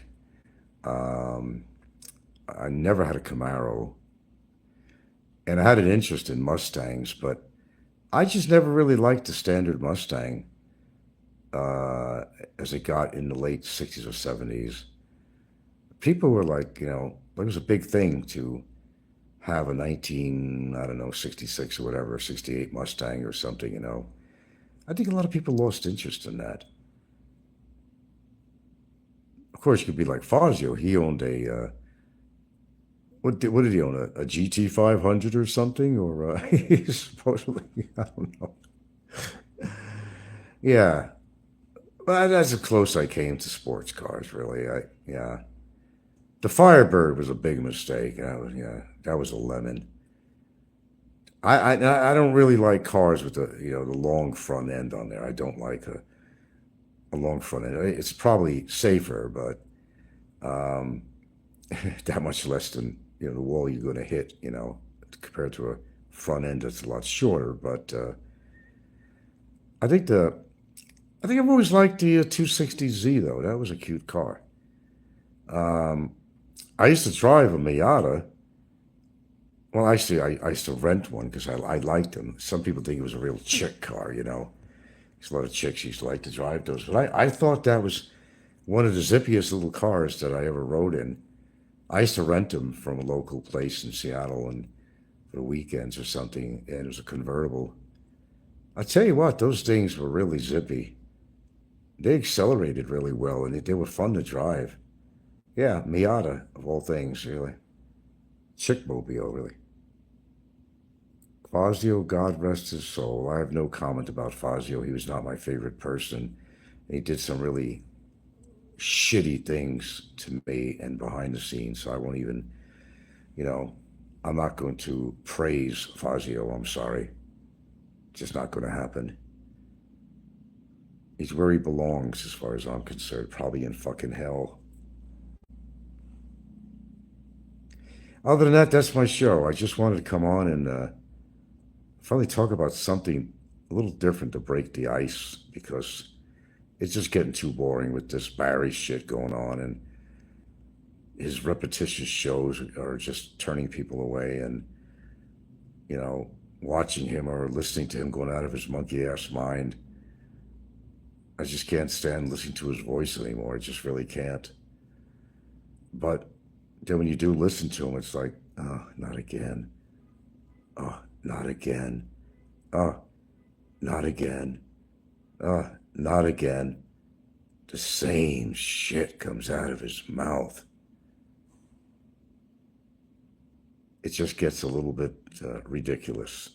You just can't hang in there that long to listen to that shit. It's very hard. Show after show after show. He made his point. He doesn't like me, okay? He made his point.